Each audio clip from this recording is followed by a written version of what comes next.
मी जर त्या दिवशी मेघनसोबत गेलो नसतो तर कदाचित मी या क्षेत्रात नसतो. आणि माझ्यासाठी मीडियम डझंट मॅटर.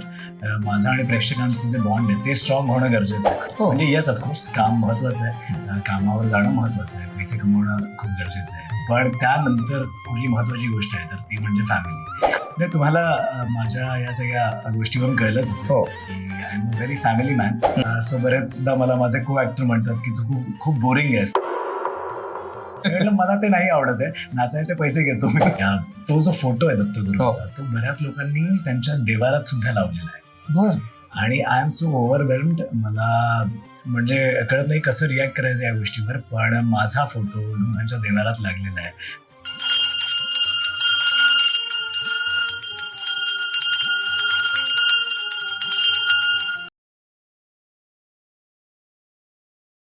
मंदार, तुझं स्वागत आहे. गणपती बाप्पा मोरया, श्री स्वामी समर्थ. आणि आत्ता तू इथे आज रविवारच्या दिवशी आलेला आहेस. कसा तुझा प्रवास झाला तिथपासून आपण सुरुवात करूया.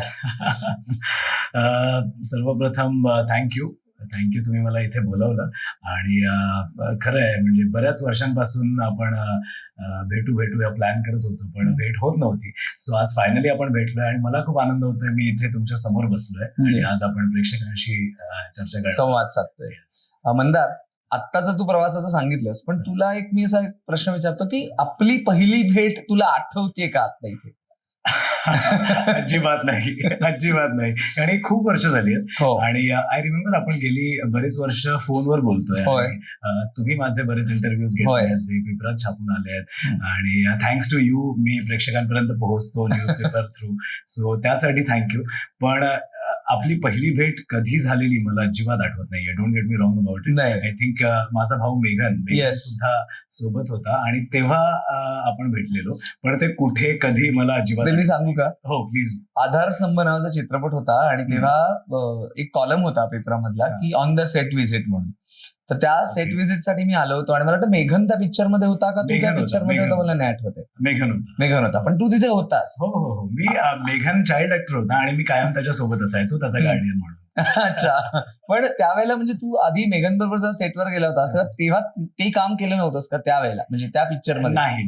नाही, मी त्या पिक्चरचा भाग नव्हतो. मी फक्त मेघन सोबत सेटवर असायचो. मेघन जे कुठले सिनेमे करायचा त्यावेळेला मी कायम त्याच्या सोबत असायचो. तुझ्यात आणि त्याच्यात तू मंदार दादा असशील त्याच्यासाठी.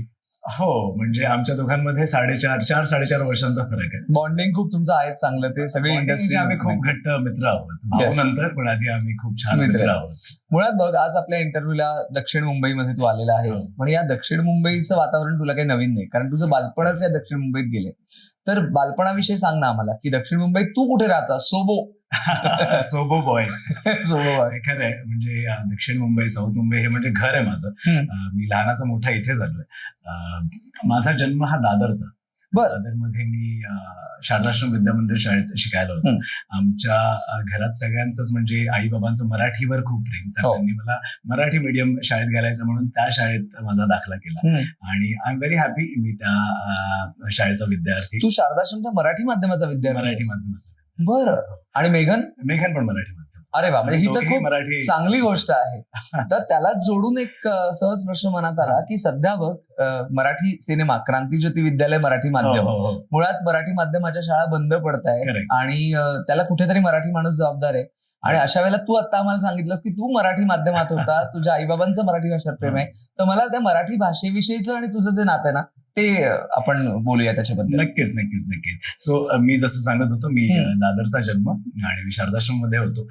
पण शाळेत दाखला झाला आणि लहानपणानंतरच आय थिंक मी 2री-3रीत असतानाच माझ्या बाबांचं प्रमोशन झालं. बाबा BARC मध्ये चांगल्या पोस्टवर होते आणि मग त्यामुळे जे गव्हर्नमेंट क्वार्टर्स होत्या पेडर रोडला, तिथे आम्ही शिफ्ट झालो आणि मग मी दादरवरून डायरेक्ट सोबो मध्ये आलो, दक्षिण मुंबईत. अच्छा. पूर्ण मी लग्नापर्यंत मी इतकी वर्ष इथेच होतो पेडर रोडला. जवळजवळ 20-22 वर्ष तू इथे पेडर रोडला होता. येस. क्या बात आहे.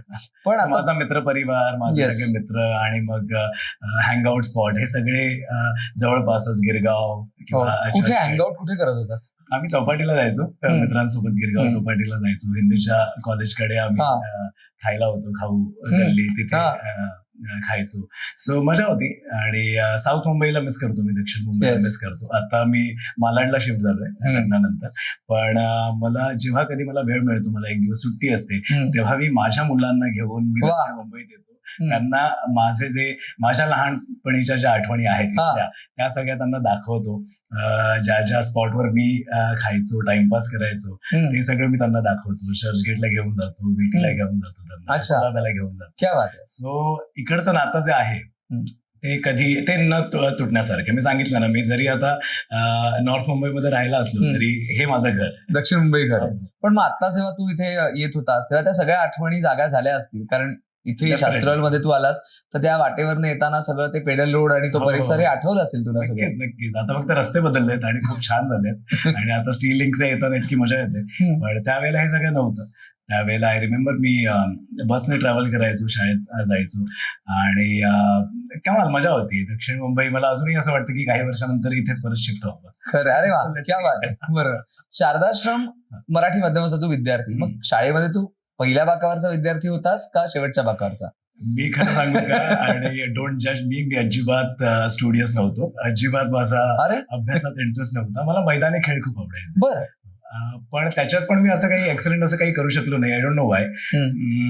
मला क्रिकेटमध्ये खूप इंटरेस्ट होता. सो रमाकांत आचरेकर सर, अच्छा, द्रोणाचार्य रमाकांत आचरेकर सर, सचिन तेंडुलकर गुरु, ते माझे सुद्धा गुरु. मी त्यांच्या अंडर क्रिकेटची ट्रेनिंग घेतली होती आणि जवळपास 10-12 वर्ष मी शिवाजी पार्कात क्रिकेट खेळलोय. क्लब क्रिकेट खेळलोय मी. शाळेच्या टीम मध्ये माझं सिलेक्शन झालं नाही, आय डोंट नो वाय. पण मी क्रिकेट एन्जॉय केलं आणि मला मैदानात मजा यायची. सकाळी सकाळी उठून माझ्या अंगापेक्षाही मोठी बॅग क्रिकेटचं किट घेऊन मी जायचो आणि कधी चालत जायचो, कधी बसने ट्रॅव्हल करायचो आणि ती एक मजा होती. तर मला कधीच अभ्यासात माझा रस नव्हता एवढा. पण रिग्रेट होतं मला, आपण अजून शिकायला हवं होतं. पण येस, लाईक आय सेड की मला मैदानी खेळात मेघन जास्त स्टुडियस आहे. मेघन खूप स्टुडियस आहे आणि खूप होता. त्याने इनफॅक्ट MA कम्प्लीट केलंय मेघन. क्या बात आहे. So we are very proud of him. आमच्या घरात तो आय थिंक सगळ्यात जास्त शिकलेला आहे. तुझ्या आई वडिलांचा तू उल्लेख सातत्याने करतोसच आणि बाबा आम्हालाही माहिती आहे की ते उत्तम लेखक दिग्दर्शक आहेत. तर ते जे भाषेचे संस्कार असतात किंवा ते जे मराठी भाषेवरचं प्रेम आहे ते तुझ्यामध्ये कशा रीतीने रुजवलं गेलं त्यांच्याकडनं? बाबा सुरुवातीपासूनच या कलाक्षेत्रात काम करतायत. ते ऍक्टर होते, डायरेक्टर आहेत. त्यांनी खूप प्रोजेक्ट केलेले आहेत, मराठीत केलेले आहे काम. त्यांनी मराठी नाटकांमध्ये काम. सुभाष जाधव. सो त्यांनी मराठी सिरियल्स केल्या आहेत, मराठी नाटकांमध्ये कामं केली आहेत. त्यांनी स्वतः दिग्दर्शन केलेलं आहे बऱ्याच प्रोजेक्टचं. सो ते कुठे ना कुठे आमच्या फॅमिलीत कलाक्षेत्राशी आम्ही रिलेटेड आहोत. आईला सुद्धा डान्स मध्ये खूप इंटरेस्ट होता. अच्छा. माझ्या आजोबांना, माझे आजोबा पेटी वाजवायचे छान.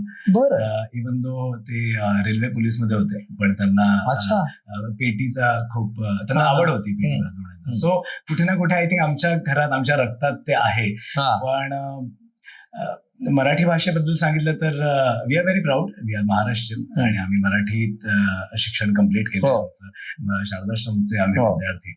सो आम्हाला खूप बरं वाटतंय की आपण फायनली मराठीत काम करतोय. म्हणजे किती वर्ष मी माझ्या करिअरबद्दल सांगेनच, हिंदीमध्ये सुरू झालं, पण फायनली मी मराठीत काम करतोय, आपल्या घरी काम करतोय, आपल्या भाषेत काम करतोय.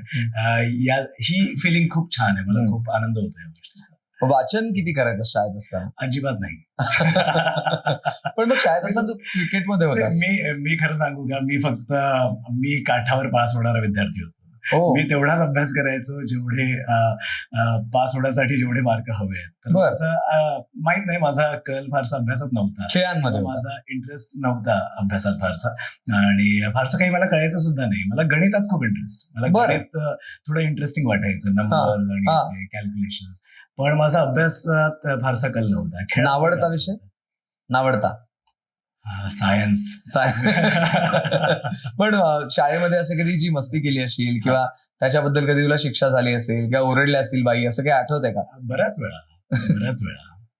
म्हणजे शाळेत जाण्यात फारसा इंटरेस्ट नव्हता माझा, त्यामुळे मी अरे बापरे. नेहमी उशीर व्हायचा मला शाळेत जायला, आणि मी नेहमी वर्गाच्या बाहेर मला उभं केलं जायचं. अरे बापरे. आणि आय थिंक मी प्रत्येक एक दिवस आड करून मी उशिरा जायचो शाळेत. अरे बाबा, पालकांना वगैरे बोलवावं लागलं का? हो हो हो, पॅरेंट्स टीचर मीटिंग मध्ये हीच कंप्लेंट असायची, हा वेळेत येत नाही म्हणून. अच्छा, पण मग आज एवढ्या तू यशाच्या शिखरावर असताना नंतर कधी शाळेत गेला होतास प्रमुख पाहुणे म्हणून किंवा?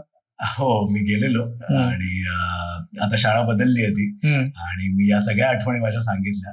पण जे काही मी आज घडलोय ते त्या शाळेमुळेच घडलोय, शाळेतल्या शिक्षकांमुळे घडलोय. ती जर शिक्षा मला झाली नसती वर्गाच्या बाहेर उभं राहण्याची, तर आज कदाचित मी वेगळा असतो. मी कदाचित अभ्यास करून मी या क्षेत्रात नसतो, कदाचित मी दुसऱ्या कुठल्या तरी क्षेत्रात असतो. सो आय थिंक जे काही घडलोय ते शाळेमुळे घडलोय, माझ्या पेरेंट्समुळे घडलोय. खरंय, प्रश्नच नाही. तू म्हणालास की पहिली सिरियल जी तुझी आहे ती अगदी ऍक्सिडेंटली मिळालेली आहे, आणि अल्लादीन मला वाटतं, राईट. आणि तो किस्सा काय आहे? मी तुम्हाला सांगितलं, मेघांबरोबर मी कायम त्याच्या सोबत असायचो. माझा काही रस नव्हता अभिनय क्षेत्रात. मी कधीच, इनफॅक्ट मी इथून सुरुवात करेन की आय थिंक प्रत्येक मुलासारखं मोस्ट ऑफ आय थिंक इथे जी यंग मंडळी आहेत, मंडळी बसलेली आहेत, तर आय थिंक कॉलेज नंतर ना आपल्याला बऱ्याच वेळा माहित नसतं की आपल्याला नेमकं काय करायचं, कुठल्या क्षेत्रात आपल्याला करिअर करायचंय, किंवा कुठल्या क्षेत्रात आपण चांगलं काम करू शकतो. So I was one of them. म्हणजे माझ्या बाबतीत असं घडलं की मी क्लूलेस होतो. मला माहित नव्हतं की मला कुठल्या क्षेत्रात माझी आवड आहे. मला आय थिंक मी कन्फ्युज होतो सुरुवातीला खूप. मला खरंच माहित नव्हतं मला क्रिकेटमध्ये इंटरेस्ट आहे, की क्रिकेटमध्ये करिअर परस्यू करायचंय, की मला अजून काहीतरी कॉर्पोरेट जॉब करायचंय. पण त्यासाठी आपण अजून शिकलं पाहिजे की मला ऍक्टिंग मध्ये जरी माझ्या रक्तात असेल ऍक्टिंग, बाबांकडून आईकडून, तरी ती त्यावेळेला मला ते रिअलायझेशन झालं नव्हतं की आपण ऍक्टिंग मध्ये काहीतरी करावं. So I was very clueless. Me cricket खेळायचो, आणि क्रिकेटमध्ये शाळेत माझं सिलेक्शन झालं नाही, पण मी तरी आचरेकर सरांकडे कोचिंग कंटिन्यू केलं, आणि मी क्रिकेट खेळत राहिलो. मग DG रुपारेल कॉलेजमध्ये माझं ऍडमिशन झालं, आर्ट्स मध्ये होतो मी. तिथे सुद्धा माझं क्रिकेटमध्ये सिलेक्शन झालं नाही. So I was very disappointed की अरे, आपल्याला ही गोष्ट आवडते, क्रिकेट आपल्याला खूप आवडते, आणि इतकी वर्ष आपण खेळत आलोय सातत्याने, पण पुढे काही घडत नाहीये. So I was very disappointed. आणि त्यानंतर मग मी म्हटलं आता काय करायचं. सो मी DG रुपारेल कॉलेजमध्ये NCC जॉईन केलं. सो तो माझा एक इंटरेस्ट होता. मी म्हटलं नाही, आपण आर्मीमध्ये जाऊया, हे काहीतरी एक्साइटिंग वाटतं, हे ऍडव्हेंचरस आहे. आणि मी 2 वर्षाची माझी ट्रेनिंग मी खूप एन्जॉय केली ती, आणि NCC ने खरं तर मला घडवलं, माझी पर्सनॅलिटी घडवली. सो 3 महाराष्ट्र बटालियन आमची ती बटालियन होती, आणि मी NCC मध्ये होतो. मी NCC ने छान पर्सनॅलिटी डेव्हलप केली. NCC मुळे तुम्ही छान टफ होता. एक बेसिक आर्मी ट्रेनिंगच असते बेसिक लेवलची, आणि मला असं वाटतं की प्रत्येक विद्यार्थ्याने कॉलेजमध्ये NCC जॉईन केलं पाहिजे, प्रत्येक मुलाने, प्रत्येक मुलीने. कारण की NCC मुळे छान देशभक्तीची भावना डेव्हलप झाली. तुमचं माइंड फिजिकली तुम्ही स्ट्रॉंग होता, मेंटली तुम्ही खूप स्ट्रॉंग होता, लिडरशिप क्वालिटीज डेव्हलप होतात, एक ऍडव्हेंचर एक्सपोजर तुम्हाला मिळतं. ट्रेकिंगला गेलो होतो मी केरळला. सो मला सांगायला खूप आनंद होतोय की मी महाराष्ट्रातून फक्त 2 जणांना सिलेक्ट केलं होतं त्या ट्रेकसाठी. So I was one of them. माझ्यासोबत फक्त अजून एक महाराष्ट्राला रिप्रेझेंट करणारा मुलगा होता, आणि इतर राज्यातून सगळी मुलं आली होती, आणि 26 दिवसांची ट्रेनिंग होती केरळमध्ये कॅम्पला. केरळला मी 26 दिवस कॅम्पला होतो, आणि त्या कॅम्पचा मी भाग झालो, आणि महाराष्ट्राला रिप्रेझेंट केलं मी तिथे, आणि खूप मजा आली मला तिथे. म्हणजे मी जे काही आता जी काही माझी पर्सनॅलिटी आहे, जी काही मेंटल टफनेस आहे, फिजिकल टफनेस आहे, जी फ्लेक्झिबिलिटी आहे, जी मला आता खूप हेल्प होतं जेव्हा मी फायटिंग करतो, ऍक्शन सिक्वेन्स करतो सिरियलमध्ये. तर या गोष्टी खूप हेल्पफुल आहेत, मेंटली तुम्हाला खूप स्ट्रॉंग बनवतं. So I am very thankful की त्या ट्रेनिंगला मी हे क्रेडिट देतो की मी NCC जॉईन केलं, आणि त्याचा मला खूप उपयोग झाला. त्याच मुद्द्याकडे मला यायचं होतं की रुपारेल म्हटल्यानंतर रुपारेलची नाट्य संस्था, म्हणजे एकांकिकेशी रिलेटेड खूप ऍक्टिव्हिटी होत असतात, आणि त्याचप्रमाणे रुपारेलचं NCC पण खूप स्ट्रॉंग आहे. पण तू NCC निवडलंस, आणि मला वाटतं 26 जानेवारीच्या ज्या परेड आहेत त्या 26 जानेवारीसाठी RD परेड, त्यासाठी पण तू सिलेक्ट झाला होतास. RD परेडसाठी मी गेलो होतो तिथे, पण तिथे माझं सिलेक्शन तिथे झालं नव्हतं. जे दिल्लीला परेड होते, दिल्लीच्या पण माझे मित्र होते ते त्या परेडचा भाग होते. पण तिथे माझं सिलेक्शन झालं नव्हतं RD परेडमध्ये. पण आम्ही परेडची प्रॅक्टिस करायचो कॉलेजमध्ये, आणि मग 15 ऑगस्ट 26 जानेवारीला परेड असायची. सो कमाल एक्सपिरियन्स होता. म्हणजे तो माझ्या आयुष्यातली ती जी 2 वर्ष आहेत कॉलेजमधली, ती मी खूप एन्जॉय केली. आणि कॉलेजमध्ये सुद्धा परत तेच, मी फारसा अभ्यासात रस नव्हताच मला, तर मी फक्त पास होण्या इतपत अभ्यास करायचो. मी उगाच खोटं सांगणार नाही की खूप असं रात्रीचा जागून वगैरे अभ्यास केला, असं काही नाही. मला मैदानी खेळ आणि इतर खेळांमध्ये मला जास्त इंटरेस्ट होता. फिजिकल ऍक्टिव्हिटी करण्यात मला जास्त इंटरेस्ट होता, त्यामुळे मग मी एनसीसी निवडले. आणि जसं तुम्ही आता म्हणालात की नाटक आणि एकांकिका खूप होतात कॉलेजमध्ये, आणि बरेचसे आपल्या इंडस्ट्रीमध्ये मोठे मोठे ऍक्टर्स दिले आहेत परेल कॉलेजने, पण मी कधी तिथे गेलोच नाही. अच्छा, वेळापासून नाही वाटलं तिकडे? नाही, मी क्रिकेट मध्ये ट्राय केलं रुपारेल मध्ये, आणि त्यानंतर सिलेक्शन न झाल्यामुळे मी एनसीसी कडे वळलो. बरोबर. तू मगाशी म्हणालास की शाळेत असताना तू रोज उशिरा किंवा 1-2 दिवसाआड उशिरा जायचा. एनसीसी परेडला कधी उशिरा गेला होतास? अजिबात नाही. तिकडे म्हणजे छळांचा मार खाल्लेला आहे मी, आणि तेच सांगितलं ना की त्याने जी पर्सनॅलिटी डेव्हलप झाली, जे तुम्हाला शिस्त लागते, तुम्ही एक वेळेत जाणं, सकाळी लवकर उठणं, तर या सगळ्या जी शिस्त लागते ती लागलेली, ती एनसीसी मुळे मी घडलोय मुळात. नाही तर मग राऊंड मारायला लागले असतं का? मारल्यास राऊंड? मी तेही राऊंड मारलेले आहेत. इनफॅक्ट आम्हा सगळ्यांना काही न करता सुद्धा पनिशमेंट व्हायच्या ज्या होतात, जेणेकरून तुम्ही टफ व्हावं, जेणेकरून तुम्ही आयुष्यात कुठलीही सिच्युएशन आली त्याला तुम्ही छान पद्धतीने त्याला फेस करू शकता. तर असं तिकडे तुम्हाला स्ट्रॉंग बनवलं जातं मुद्दाम. तर आय रिमेंबर रुपारेल कॉलेजचा कॅम्पस खूप मोठा आहे, तुम्हाला माहिती आहे. तर तिथे आम्ही जवळपास रायफल हातात घेऊन, दोन्ही हात वर करून 10 राऊंड मारायला लागायचं आम्हाला. आणि 10 राऊंड ते कम्प्लीट व्हायचे नाहीत कधी. 5व्या-6व्या राऊंडलाच तुम्ही चक्कर येऊन कोलॅप्स व्हायचा. अरे बापरे. पण तो सगळा अनुभव तुला आता सिरियल मधल्या फाईट सीन्स किंवा ऍक्शन सीन्स करताना उपयोगी पडतो. त्यामुळे एक फ्लेक्झिबिलिटी आली आहे छान. आता कुठलीही फिजिकल ऍक्टिव्हिटी असेल तर ती खूप सोपं जातं. बरोबर. तर ते सगळं त्या ट्रेनिंगला श्रेय आहे. खरं. परत आपण तुझ्या अभिनयाकडे वळूया की योगायोगाने मिळालेली तुझी हिंदी सिरियल, की इथे मेघनसाठी तू गेला होतास, तर ते काय किस्सा आहे? तुम्हाला माहिती आहे? मला माहिती आहे. वा. आता आम्हाला पण अभ्यास करून बसायला पाहिजे ना. तुम्हाला माहिती आहे? वा. पण आपल्या प्रेक्षकांना नाही माहिती, त्यामुळे ते तुझ्याकडे ऐकायचं. मी नक्कीच प्रेक्षकांना सांगेन.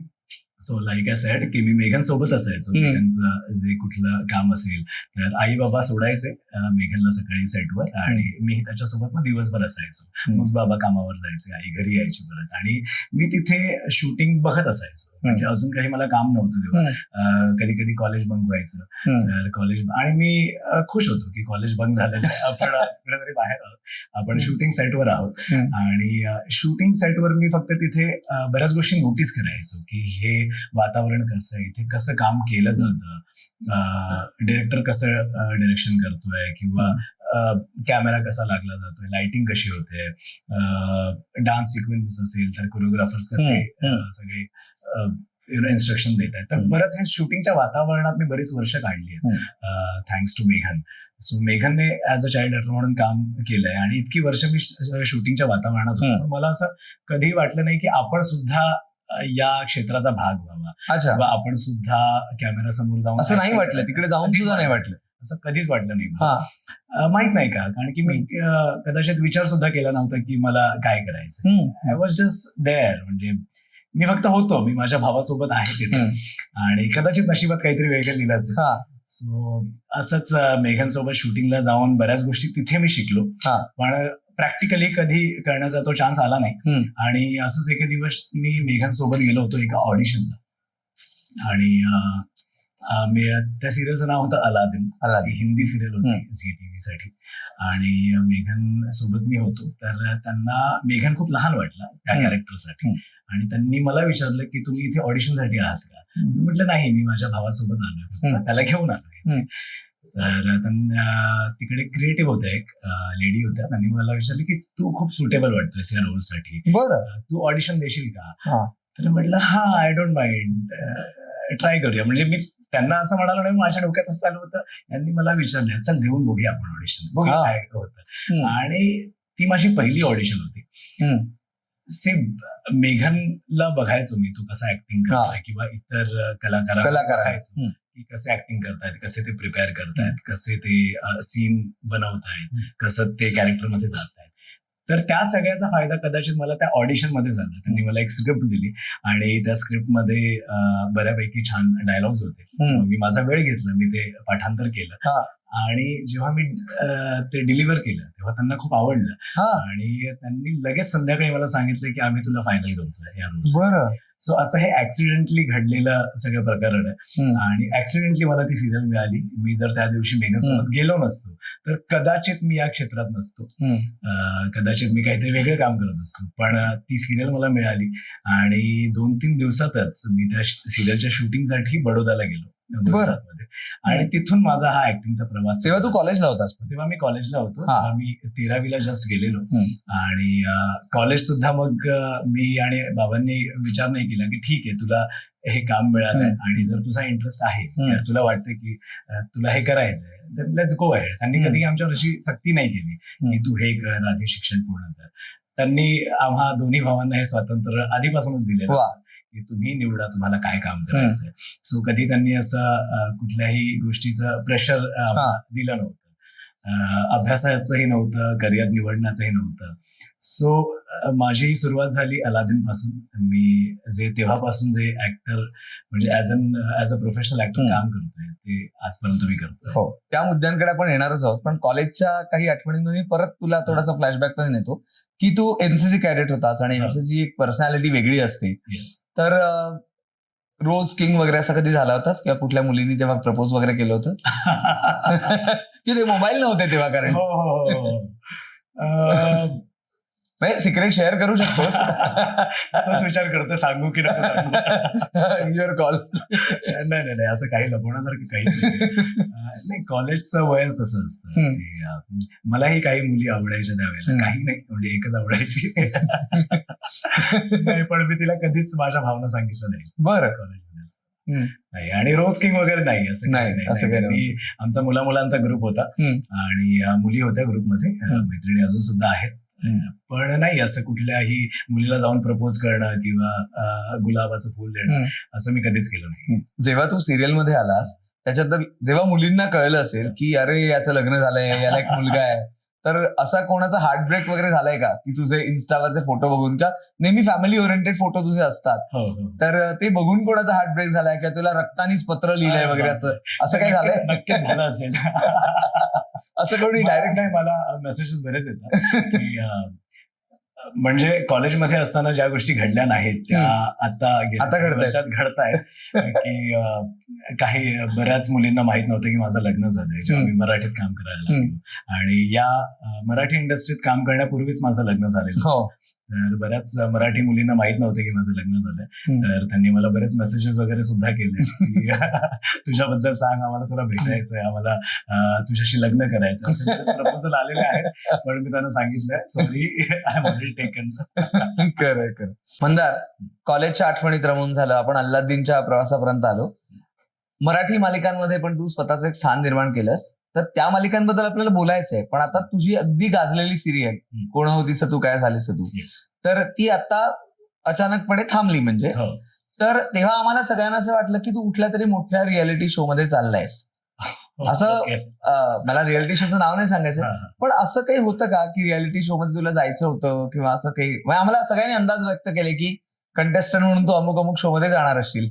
माझ्याही कानावर या गोष्टी पडल्या, पण I think that's not my cup of T. Me I think ज्या शो बद्दल तुम्ही बोलताय अंदाज आलाच असेल, प्रेक्षक आला असेल, पण आय थिंक मी स्वतःला त्या शो मध्ये बघत नाही. आय थिंक मी मुळात खूप इंट्रोवर्ड मुलगा आहे आणि त्या शोचा फॉर्मॅट असा आहे की तिथे खूप एक्स्ट्रोवर्ड लोक हवी आहेत आणि आय डोंट थिंक की मी तिथे सुटेबल आहे. बरं. त्याबद्दल मी एवढंच म्हणेन. ठीक आहे, नो प्रॉब्लेम. आपण परत थोडंसं मागे जाऊया की हिंदी मधनं तू प्रवास सुरू केलास अल्लादीन मधनं, मग त्यानंतर सातत्याने तू अनेक वर्ष हिंदीत होतास. तर त्या काळात मोबाईल पण फारसे नव्हते, पण मग हिंदी इंडस्ट्रीमध्ये काम मिळवण्यासाठी तुला काही स्ट्रगल करावं लागलं होतं का? डेफिनेटली हा. सी मुळात मी सांगितलं की मला ऍक्टर म्हणून मी कधी स्वतःला बघितलंच नाही की मला ऍक्टिंग क्षेत्रात करायचं आहे काम. ऍक्सिडेंटली मी ऍक्टर झालो, मला ऍक्सिडेंटली तो शो मिळाला आणि तो शो सुपरहिट झाला. म्हणजे माझं काम प्रेक्षकांना त्यातलं आवडलं आणि मी जे इतकी वर्ष सेटवर ज्या गोष्टी शिकत होतो बिहाइंड द कॅमेरा बघून जे मी शिकलोय, तर आय थिंक तेच माझं एज्युकेशन होतं. मी ऍक्टिंगचे धडे मला तिथून मिळाले. सेटवर मी काम नाही केलं, पण सेटवर आपण फक्त आहोत तिथे आणि आपण आपल्या आजूबाजूला ज्या गोष्टी घडतायत त्या फक्त आपण नोटीस करतोय आणि त्या नोटीस करण्यामधून आपण इतकं काही शिकलो मी की त्याचा फायदा मला त्या सिरियल मध्ये झाला.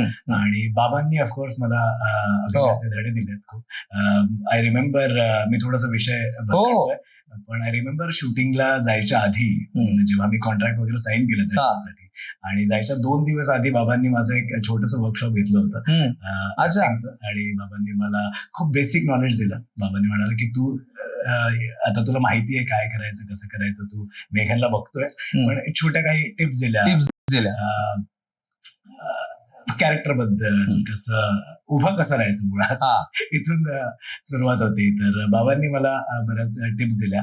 बाबा ऍक्टर डायरेक्टर होतेच, आहेतच, अजूनही ते ऍक्टिव्हली काम करतायत, तर त्या खूप हेल्पफुल होत्या. आणि त्यानंतर मग मी तिथे काम करायला सुरुवात केली.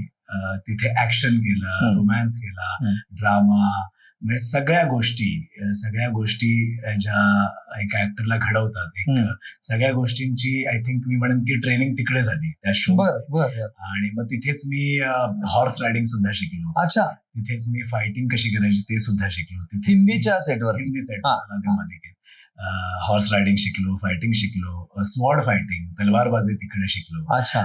तिथे त्या हिंदी मालिकेत काम केल्यामुळे माझी हिंदी छान झाली, भाषा हिंदी लँग्वेजवर छान उच्चार प्रभुत्व आलं. आणि त्या मालिकेत ते जे कॅरेक्टर होतं ते थोडंसं उर्दू टच होतं त्याला, तर थोडंफार उर्दू सुद्धा शिकलो.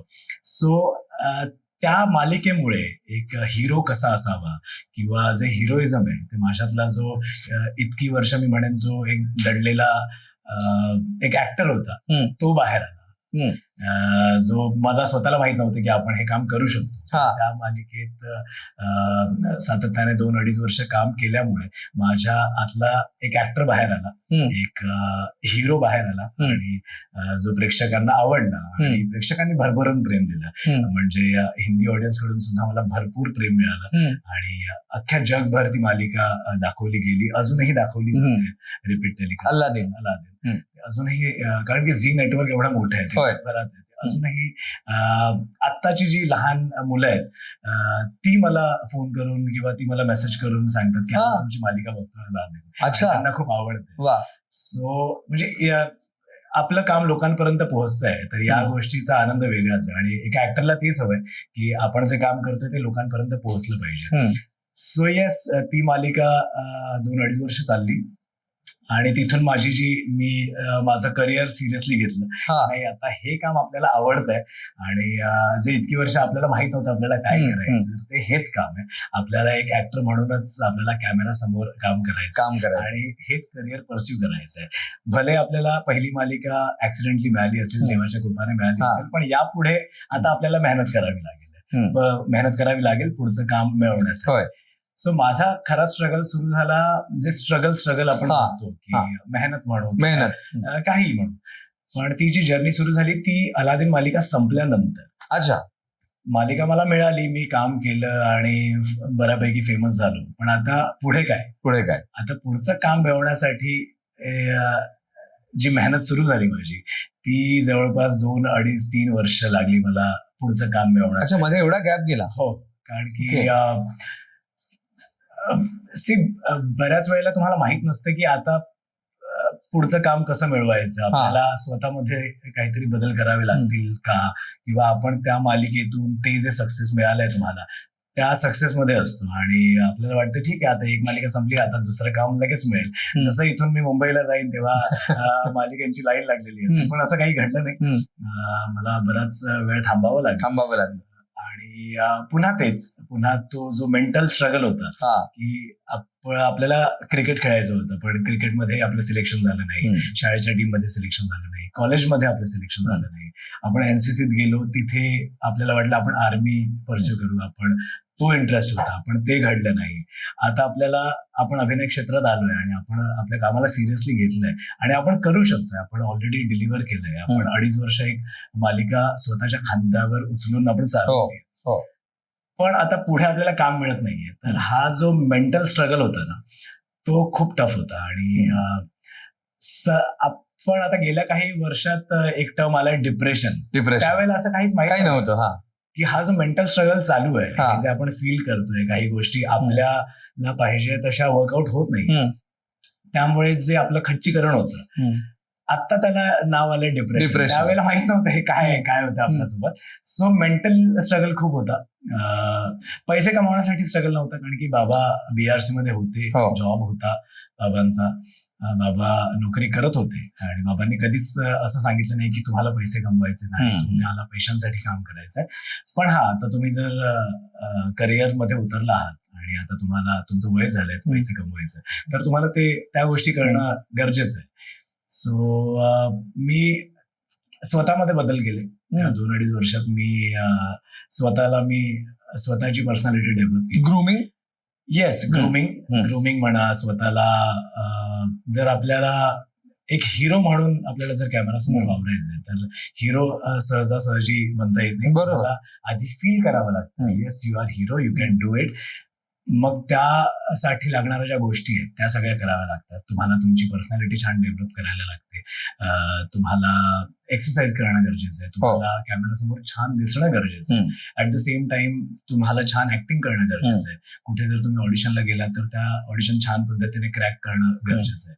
तर या सगळ्या गोष्टींवर मी काम केलं आणि मग कुठे जाऊन मला दुसरं काम असं मिळालं हिंदीमध्ये, आणि मग मी हिंदी मालिका करत गेलो. ते काम मला मिळालं. मालिकेचा तो प्रवास पुढे मग सुरू झाला. कोणत्या होत्या पुढे? त्यानंतर मी पवित्र रिश्ता नावाची खूप फेमस मालिका केली. मी त्याच्यातला एक खूप छोटासा भाग होतो, पण वर्षभर मी ती सुशांत सिंग. हो, पण त्यावेळेला त्याने मालिका सोडली होती आणि त्यानंतर माझी एंट्री झाली. सो पवित्र रिश्ता मालिकेमध्ये मी होतो. त्यानंतर बालिका वधू खूप फेमस मालिका आहे, ती मालिका मी केली आहे. वीर शिवाजी नावाची शिवाजी महाराजांवर मालिका होती, हिंदी मालिका कलर्सवर. त्या मालिकेत मी संभाजी महाराजांची भूमिका साकारली आहे. सो अशा बऱ्याच हिंदी मालिकांमध्ये मी काम केलं आणि छान काम केलंय, लक्षात राहील असं काम केलं. बरेच हिंदी ऑडियन्स आहे, मी कॅरेक्टर जे प्ले केले आहेत. रझिया सुलतान नावाची मालिका होती, त्याच्यात मी निगेटिव्ह भूमिका केली आहे. तर हे सगळे कॅरेक्टर्स अजूनही हिंदी ऑडियन्सच्या लक्षात आहेत आणि त्यांचं प्रेम मला त्यावेळेला खूप मिळालं. पण कुठे ना कुठे माझ्या मनात असं होतं की आपण आपली मातृभाषा आहे मराठी, तिथे काम केलं पाहिजे. पण छान ऑफर्स येत नव्हत्या. मी ट्राय सुद्धा केला, पण मराठी चांगल्या ऑफर्स येत नव्हत्या आणि मला आवडतील अशा काही ऑफर्स येत नव्हत्या. त्यामुळे मी इतकी वर्ष मराठीपासून थोडंसं लांब राहिलो. सो येस, हिंदी मालिकेचा तो प्रवास होता आणि जे काही घडलोय, जे काही मराठीत आता मी काम करतोय आणि जे लोकांना मी आता फक्त नवीनच आहे मी मराठी इंडस्ट्रीसाठी, 3च मालिका केल्या आहेत मी, पण सगळ्यांच्या हृदयातला एक चाहता झालेला आहेस तू. I am happy, I am blessed. लोकांचं प्रेम मला मिळतंय, पण अजूनही मी स्वतःला न्यू कमरच समजतो. मी मराठी इंडस्ट्री बद्दल, मराठी ऑडियन्स बद्दल नवीन नवीन गोष्टी शिकतोय रोज. But coming back to that topic, हिंदीमध्ये काम केल्याचा मला एक फायदा हा झाला की ऍक्टर म्हणून मी खूप पॉलिश होत गेलो. ऍक्टर म्हणून आपण सातत्याने, हे माझं जवळपास 18वं वर्ष आहे मी प्रोफेशनल ऍक्टर म्हणून काम करतो आणि मराठीत गेले 6 वर्ष, पण त्याच्या आधीची 12-13 वर्ष मी हिंदीमध्ये काम केलं आणि बऱ्याच हिंदीमधल्या दिग्गज लोकांसोबत काम केलंय, दिग्गज डिरेक्टर सोबत काम केलंय, दिग्गज कलाकारांसोबत काम केलंय.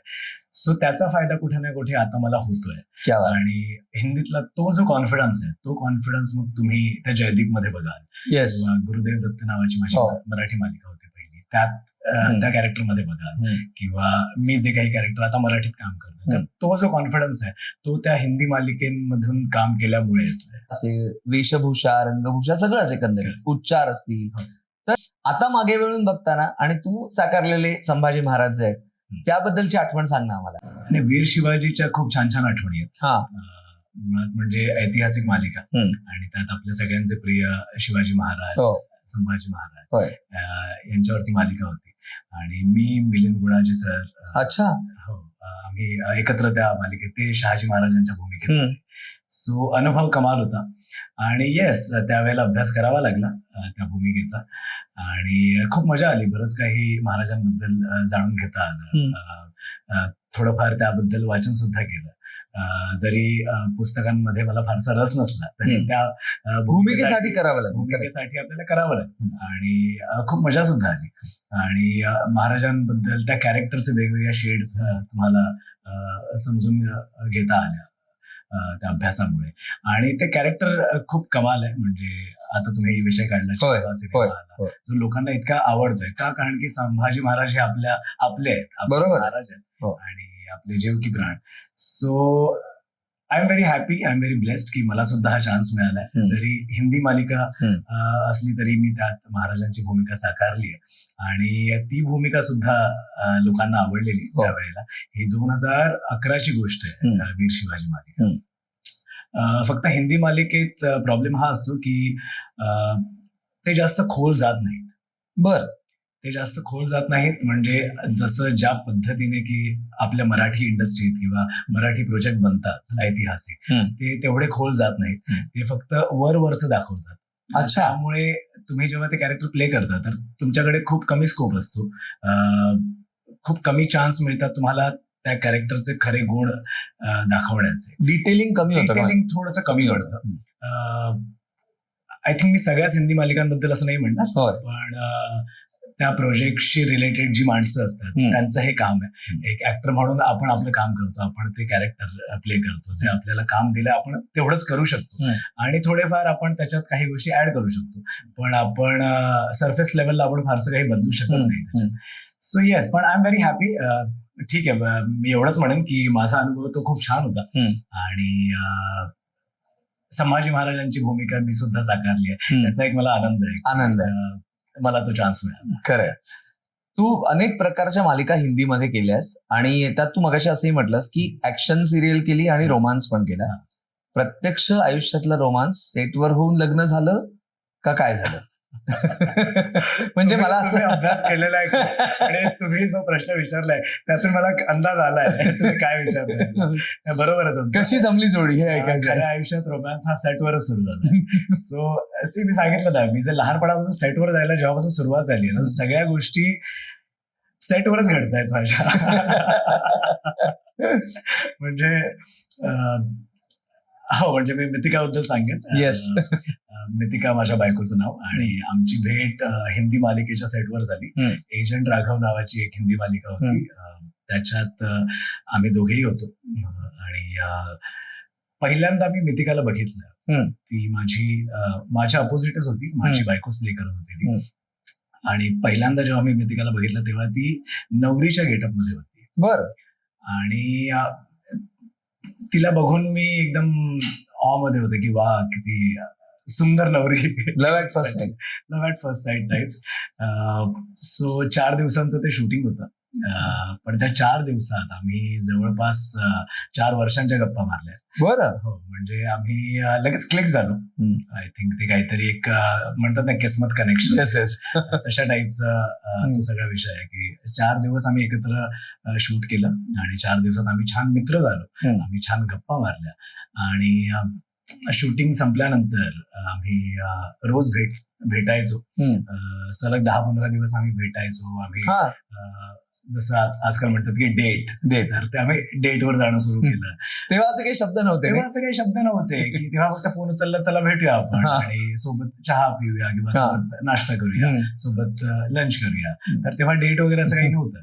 पण मग आम्ही जास्तीत जास्त वेळ घालवला. आम्हाला एकमेकांचा सहवास आवडायला लागला आणि मग मला ते मग घरातून विचारण्यात आलं की तू रोज बाहेर जातोयस आणि कुठलाही शो करत नाहीस, कुठली सिरियल चालू, रोज कुठे जातोस?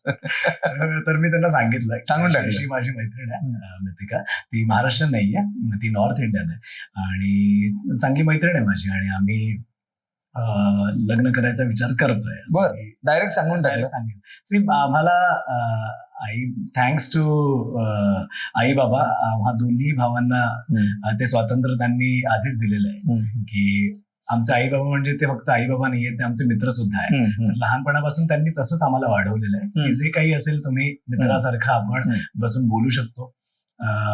तुम्हाला कुठल्याही गोष्टीचं प्रेशर नाहीये, तुम्हाला पैसे कमावण्याचं प्रेशर नाहीये, तुम्हाला आमच्याच आवडीनिवडीनुसार तुम्हाला काही करिअर करायचंय, काही काम करायचंय किंवा आमच्या आवडीनुसार तुम्हाला लग्न करायचं असं काही नाही. आम्हाला ते स्वातंत्र्य आई बाबांनी दिलंय आणि त्यामुळेच आम्हाला तो कॉन्फिडन्स आहे.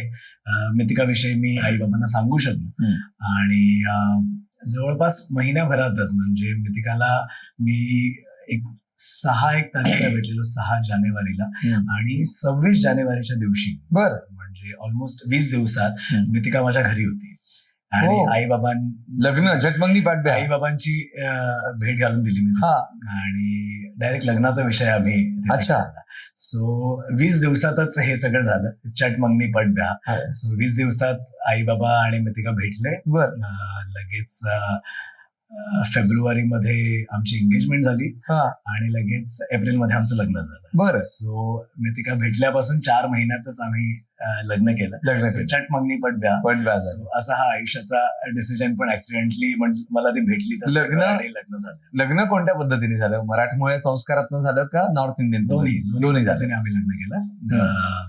तिथे नॉर्थ इंडियन पद्धतीने आम्ही तिच्या शहरात हरिद्वारची होती. अच्छा. हरिद्वारला लग्न केलं आणि त्यानंतर इथे आल्यावर आपल्या मराठमोळ्या पद्धतीने लग्न केलं. बघ आता लग्न म्हटल्यानंतर आता हम आपके कोण आल्यानंतर जुते दे दो पैसे ले लो वगैरे सगळं वाढलं सगळं.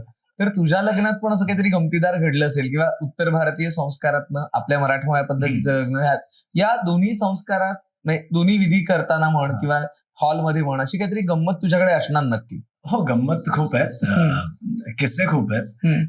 मुळात आपल्या मराठमोळी पद्धतीत जेव्हा लग्न होतात मराठमोळी स्टाईलने तेव्हा आपण सकाळचा मुहूर्त असतो किंवा संध्याकाळचा मुहूर्त असतो. तर नॉर्थ इंडियन स्टाईलने लग्न जेव्हा माझं झालं तेव्हा रात्री 3:30 किंवा 4 वाजताचा मुहूर्त होता. पहाटे ब्राह्ममुहूर्त. ब्रह्ममुहूर्त ते म्हणतात. तर तो मुहूर्त होता आणि आम्ही सकाळपासून जागे आहोत आणि त्यांच्याकडे रिसेप्शन आधी होतं. अच्छा. म्हणजे लोक तुम्हाला स्टेजवर येऊन आधी भेटतात, गिफ्ट देतात, तुम्हाला आशीर्वाद देतात आणि ते सगळे जेवण खाऊन गेले की मग उरलेले जे 50 मंडळी असतात नातेवाईक ते फक्त त्या लग्नात उपस्थित असतात. अच्छा. तर असा तो एक कमाल आणि वेगळा एक्सपिरियन्स होता. म्हणजे आई बाबांनी सुद्धा असं काही अनुभवलं नव्हतं आणि फारसे त्यावेळेला नॉर्थ इंडियन फ्रेंड्स काही नव्हते. असा काही अंदाज नव्हता की पहाटे लागणार वगैरे. So yes, that was a fun experience आणि पहाटे लग्न लागलं आणि त्यानंतर मग मराठमोळी पद्धतीने जेव्हा मुंबईत आलो आम्ही तेव्हा लग्न केलं. खरं. तुझ्या मालिकांकडे मी येणार आहे पण आता लग्नाचा विषय निघालाय त्याला जोडूनच विचारावंसं वाटतं की मुळात आतापर्यंत तुझा जो प्रवास आहे तू खूप फॅमिली ओरिएंटेड आहेस आणि तुझे आम्ही इन्स्टावरती फोटोग्राफ्स बघत असतो किंवा आई वडिलांसमवेत आई वडिलांच्या लग्नाचा वाढदिवस ते फोटोग्राफ मी बघितलेले आहेत. एकंदरीत फॅमिलीचं महत्व तुझ्या जीवनात खूप आहे आणि मितिका आणि तुझ्या 2 मुलांचा तू पिता आहेस.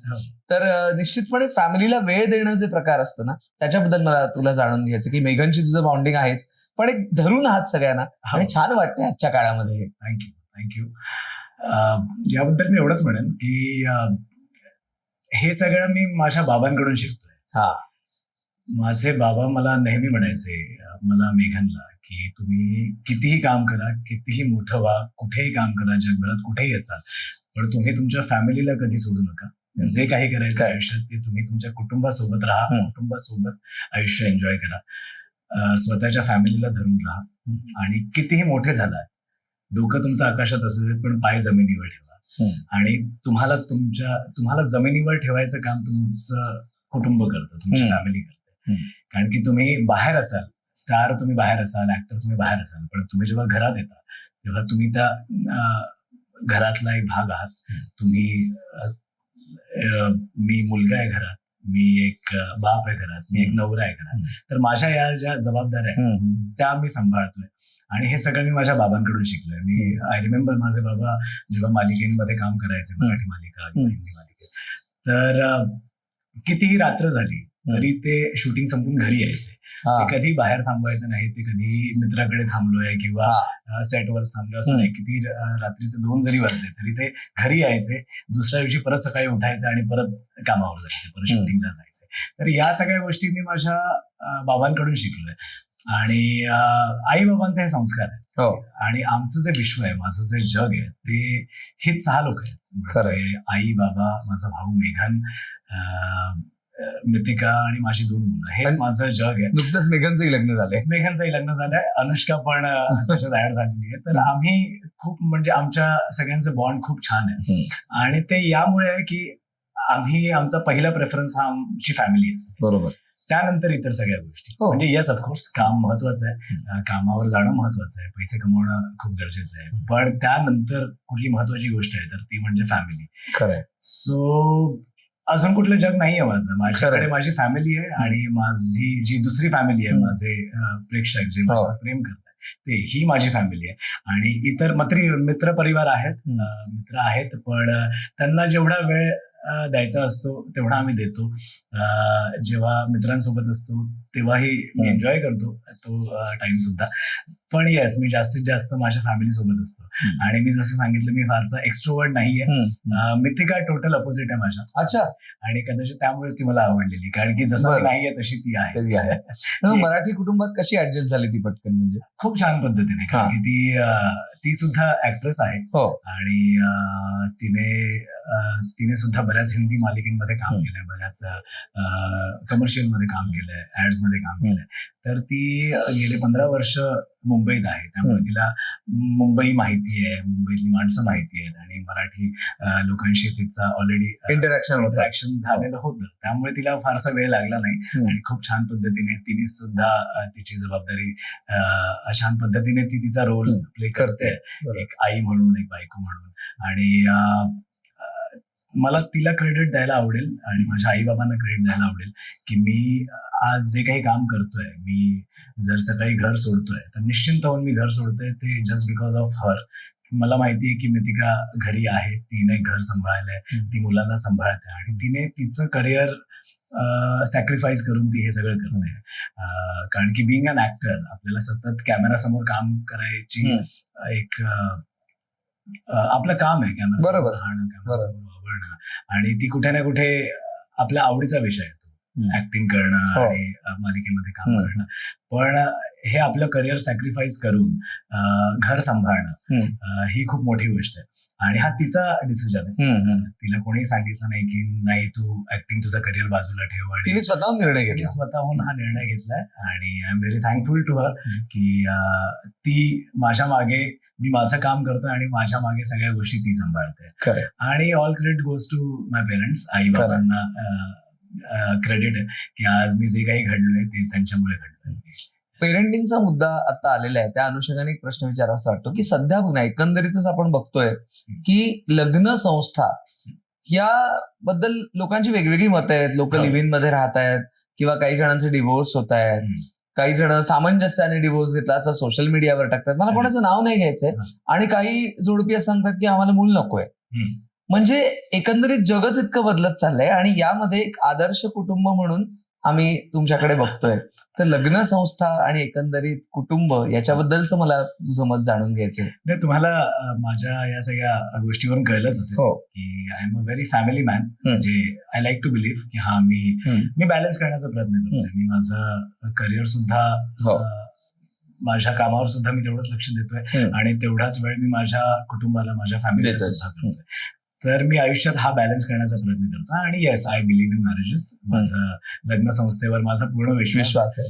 आणि हे सगळे आईबाबांचे संस्कार आहेत. मी त्यांना बघून मोठा झालोय. माझ्या आईबाबांचं लग्न, त्यांची मैत्री, त्यांच्यातलं बॉन्डिंग हे बघून मी मोठा झालेलो आहे. इनफॅक्ट अजून काही नव्हतंच. आपले पहिले मित्र म्हणजे आपले आई बाबा, अजून बाकी मित्रमंडळी कॉलेजमधली आणि शाळेतली हे नंतर. पण जेव्हा जे तुम्ही तुमच्या आईबाबांकडून शिकता, बरोबर, तेच तुमच्या कायम लक्षात राहतं. आणि मी माझ्या आईबाबांकडून शिकलोय की आपण आपलं घर कसं सांभाळावं, आपण आपल्या पार्टनरला कसं सांभाळावं, आपण आपल्या ज्या जबाबदाऱ्या आहेत त्या कशा पूर्ण कराव्यात. तर हे सगळं मी आईबाबांकडून शिकतोय. सो आमचा पूर्ण विश्वास आहे या संस्थेवर. आणि बाकी आजकाल जे काही चालू आहे तुम्ही हो. जो विषय होय, काढला, ते होय. आय थिंक प्रत्येकाचा एक इंडिव्हिज्युअल डिसिजन आहे. बरोबर. आय थिंक कोण कुठल्या बॅकग्राऊंडने आलाय, कोणासोबतचे काय एक्सपिरियन्स आहे, ते प्रत्येकाचे एक्सपिरियन्सेस वेगळे आहेत. प्रत्येकाला वेगळी माणसं भेटलेली आहेत. सो आय थिंक त्यामुळे ते जे डिसिजन आहेत ते तसे घेतले जातात. पण नाही, आमच्यासाठी आमची जी फॅमिली आहे, आमचं जे कुटुंब आहे, तेच आमचं जग आहे. आणि सगळ्यात पहिला प्रेफरन्स हा आमचा फॅमिलीला असतो.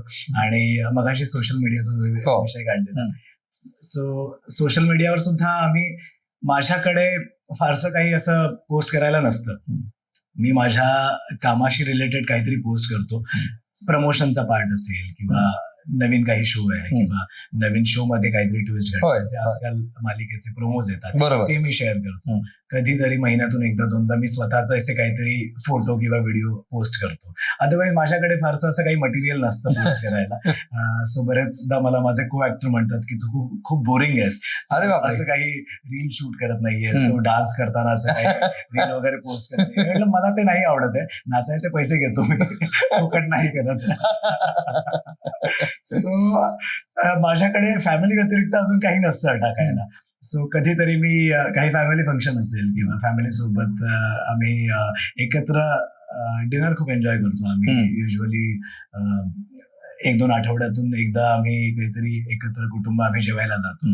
ते फोटोज असतील, त्या काही स्टोरीज असतील, तेवढंच मी पोस्ट करतो. त्याच्या व्यतिरिक्त माझ्याकडे असं काही पोस्ट करायला नसतं. तर मी फक्त माझी फॅमिली आणि माझं काम याच्यातच मी गुंतलेला असतो. आणि मला हे आवडतंय, म्हणजे हे मी चूज केलंय आणि I am enjoying this life. मी माझं आयुष्य एन्जॉय करतोय. खरंय, छानच.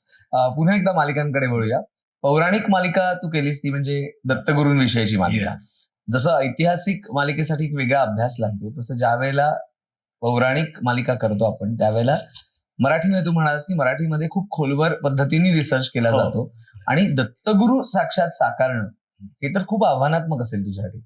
खरंय. आणि आय एम व्हेरी ब्लेस्ड. मी सुरुवातीच इथून करेन की मी स्वतःला खूप लकी समजतो की दत्तगुरूंची एवढी मोठी मालिका मला साकारायला मिळाली. एक किस्सा सांगतो. मी शारदाश्रम मधला विद्यार्थी. तर जी मुलं शारदाश्रम मध्ये होती त्यांना माहित असेल, शारदाश्रम शाळेत दत्त मंदिर आहे. अच्छा. हो. लहानपणापासून वर्गात जायच्या आधी दत्त गुरूंना नमस्कार करायचा आणि धावत वर्गात जायचं. अच्छा. हे लहानपणापासूनच रोजचं आहे. म्हणजे दत्तगुरूंचे दर्शन, दत्तांचे दर्शन हे रोज सकाळी व्हायचे. आणि जेव्हा मराठीत मला ही ऑफर आली की दत्तगुरूंवर एक मालिका येते, आणि यापूर्वी कधीच कोणी दत्तांची भूमिका साकारली नव्हती कुठल्याही कलाकाराने. मेन स्ट्रीम मालिका किंवा मेन स्ट्रीम असा कुठलाही चित्रपट असा नाही आलेला. हे पहिल्यांदाच थँक्स टू स्टार प्रभा दत्तगुरूंविषयी मालिका येत होती. आणि मला ती ऑफर झाली आणि तेव्हा मी अजिबात काही विचार केला नाही. म्हटलं येस, दत्तगुरूंची भूमिका आहे, ही आपल्याला साकारायलाच हवी. आणि मी त्या मालिकेला होकार दिला. आणि मग तो दत्तगुरूंबद्दल अजून जाणून घेण्याचा अभ्यास तो सुरू झाला. मग त्यांच्याविषयी मी इंटरनेटवर खूप माहिती मिळवली. आमच्या शोचे जे प्रोड्युसर होते त्यांनी मला, दीपक देऊळकर सर, त्यांनी खूप हेल्प केली दत्तांविषयी. बऱ्याच गोष्टी मला त्यांनी सांगितल्या जेणेकरून मला ते कॅरेक्टर प्ले करताना खूप हेल्प होईल. तर त्या मालिकेचा अनुभव खूप कमाल होता, खूप वेगळा होता. म्हणजे एकतर शुद्ध मराठी बोलायचं होतं. मी नुकतंच हिंदी मालिका संपून मी मराठीत आलो होतो. 2019 मधली ती मालिका. 2018-19 मध्ये माझी हिंदी मालिका सुरू होती कलर्सवर. आणि ती मालिका संपल्यावर मला हा ब्रेक मिळाला मराठीत. आणि तो सुद्धा दत्तगुरूंची भूमिका. आणि आय वॉज व्हेरी हॅपी की आपल्याला जे इतकी वर्ष आपण थांबलेलो मराठी मालिकेची वाट बघत होतो, ती फायनली आपल्या समोर आली आणि दत्तगुरूंच्या रूपात आली आहे. तर न करण्याचं काही कारणच नव्हतं. ही सगळ्यात बेस्ट अपॉर्च्युनिटी होती मराठीत काम करण्याची, आणि तेही दत्तगुरूंची भूमिका. तर त्या भूमिकेचा अभ्यास केला. त्या भूमिकेत दत्तगुरूंचा जो लुक आहे तिथून सुरुवात झाली की दत्तगुरू कसे दिसायला हवेत, मस्क्युलर हवेत किंवा त्यांची जी बॉडी लँग्वेज कशी असायला हवी. तर या सगळ्या छोट्या छोट्या गोष्टींवर काम केलं आणि जो पहिला लुक बाहेर आला, पहिलं जे पोस्टर बाहेर आलं तेच प्रेक्षकांना खूप आवडलं आणि मला अशा बऱ्याच कॉम्प्लिमेंट झाल्या की तुम्ही साक्षात दत्तगुरू दिसताय. आणि तो जो फोटो आहे दत्तगुरूचा तो बऱ्याच लोकांनी त्यांच्या देवारात सुद्धा लावलेला आहे. आणि आय एम सो ओव्हरवेल्म्ड. मला म्हणजे कळत नाही कसं रिॲक्ट करायचं या गोष्टीवर, पण माझा फोटो लोकांच्या देवारात लागलेला आहे. ऑफकोर्स तो मी नाहीये, ते दत्तगुरू आहेत, ते बघतायत. पण हे प्रेक्षकांचं प्रेम आहे. म्हणजे प्रेक्षकांना ते माझं कॅरेक्टर खूप आवडलं. ज्या पद्धतीने मी पोर्ट्रे केलंय, मी इनफॅक्ट काही केलं नाहीये, मी फक्त माझं काम केलंय प्रामाणिकपणे आणि हे दत्तगुरूंनीच माझ्याकडून करून घेतलं. माध्यम आहेस, मी फक्त मीडियम आहे, माध्यम आहे. आणि तो अनुभव कमाल होता. दत्तगुरू मालिका लोकांपर्यंत पोहोचली, लोकांच्या मनामनात पोहोचली. आणि एक किस्सा मला आठवतोय, एक 82 वर्षांच्या म्हाताऱ्या बाई होत्या, म्हाताऱ्या आजी. तर त्या आजी माझ्याकडे आल्या आणि त्यांनी मला साष्टांग नमस्कार घातला. त्या सरळ माझ्या पायाशी पडल्या आणि त्या रडायला लागल्या. त्या म्हणाल्या की आमच्यासाठी तूच दत्त आहेस. सो मी त्यांना उचललं, मी त्यांना मिठी मारली आणि त्या खूप रडत होत्या. सो मला या गोष्टीचा आनंद झाला की मी जे काम करतोय ते पोहोचतंय, ते लोकांपर्यंत पोहोचतंय आणि ते त्यांच्या हृदयाला भिडलंय, ते त्यांच्या मनात आहे. सो तो कमाल एक्सपिरियन्स होता. श्री गुरुदेव दत्त मालिकेचं नाव. So I am very happy and blessed की मला दत्तगुरूंची भूमिका मिळाली आणि त्यामुळे मराठी इंडस्ट्रीत, मराठी टेलिव्हिजन मध्ये माझी एंट्री झाली. ज्या वेळेला तू ती मालिका करत होता, जनरली असं असतं की जेव्हा आपण देवदेवतांचं कॅरेक्टर प्ले करतो तर त्यावेळेला आपला आहार हा सात्विक असायला हवा असं कुठेतरी म्हटलं जातं. नॉनव्हेज खाऊ नये किंवा तू पूर्ण निर्व्यसनी आहेस हे आम्हाला माहितीच आहे, पण मांसाहार करतोस की नाही मला नाही माहिती. पण मग त्या मालिकेच्या वेळेला असं काही पथ्य पाहिली होतीस का आहाराच्या बाबतीत? नाही, मी नॉन व्हेजिटेरियन आहे, पण तुम्ही बरोबर बोललात. ती मालिका करत असताना मी अजिबात नॉनव्हेज खाल्लं नाही. मी ती सगळी पथ्य पाळली आणि दत्तगुरूंचं जे तेज हवंय ना ते त्यामुळेच त्या कॅरेक्टरमध्ये उतरलं आहे. कारण की पूर्ण शाकाहारी होतो मी त्या मालिकेच्या सुमारास. आणि ते तेज, ती बॉडी लँग्वेज आणि ते जे तो जो तेजस्वीपणा हवा होता त्या कॅरेक्टरमध्ये, कॅमेरा समोर उभं राहिल्यावर दिसले पाहिजेत हे दत्तगुरू आहेत, ते त्यामुळे. तर ते हे पथ्य मी पाहिलेली आहेत. मी रोज सकाळी उठून व्यायाम करायचो, ती बॉडी कंटिन्यू ठेवण्यासाठी, तशीच मेंटेन ठेवण्यासाठी व्यायाम करायचो. व्यायाम केल्यानंतर मग मी 12 तास शूटिंग करायचो. मी दत्तगुरूंचा तो विग होता, 12 तास माझ्या डोक्यावर असायचा. आणि एखादी गोष्ट आपल्या डोक्यावर इतके तास ठेवणं ही खूप कठीण आहे. आणि एखादा विग वगैरे लावून बसणं हे खूप कठीण आहे. पण कधीच त्या गोष्टीचा त्रास झाला नाही मला. सुरुवातीला असं जाणवलं अच्छा काहीतरी आहे, पण नंतर मी विसरायला लागायचो की डोक्यावर काही आहे नाहीये, त्याची इतकी सवय झालेली. आणि मी माझं प्रामाणिकपणे काम केलंय, बाकी काही नाही. आणि एक ऍक्टर म्हणून सुद्धा एक छान एक्सपिरियन्स होता. माझं डिक्शन सुधारलं, मराठी अजून छान पद्धतीने बोलायला लागलो मी. कारण की मला हिंदीची सवय होती, हिंदीमध्ये बोलण्याची सवय होती, ती कुठे ना कुठे बदलली. आणि आय एम व्हेरी हॅपी की मराठी छान शुद्ध होते. हळूहळू आपण अजून डिक्शन आपलं सुधारतंय, अजून छान पद्धतीने आपण मराठी बोलतोय. आणि मराठी मालिका, त्यात पौराणिक मालिका असल्यामुळे संस्कृत सुद्धा त्याच्यात होतं, संस्कृत मधले लोक बोलतोय. सो खूप कमाल एक्सपिरियन्स होता तो, आणि तो एक्सपिरियन्स कधीच मी विसरणार नाही. आणि त्यानंतर तुझ्या आयुष्यात जो टर्निंग पॉइंट आला तो म्हणजे जयदीप. येस, सुख म्हणजे नक्की काय असतं, पुन्हा एकदा स्टार प्रवाह. तर अशी संधी फार क्वचित मिळत असते नाही का लोकांना. तर तो किस्सा कसा, म्हणजे ती ऑडिशन कधी झाली, किंवा मला वाटतं लॉकडाऊनच्या काळात झालंय? लॉकडाऊन मध्येच, लॉकडाऊन पूर्वीच तो शो ऑफर झाला होता. आणि लॉकडाऊन पूर्वीच आम्ही सुख म्हणजे नक्की प्रोमो आला होता ना तेव्हा केलं. पण अचानक लॉकडाऊन वगैरे झालं आणि त्यामुळे तो शो डिले झाला. पण काही गोष्टी होतात त्या चांगल्यासाठीच होता.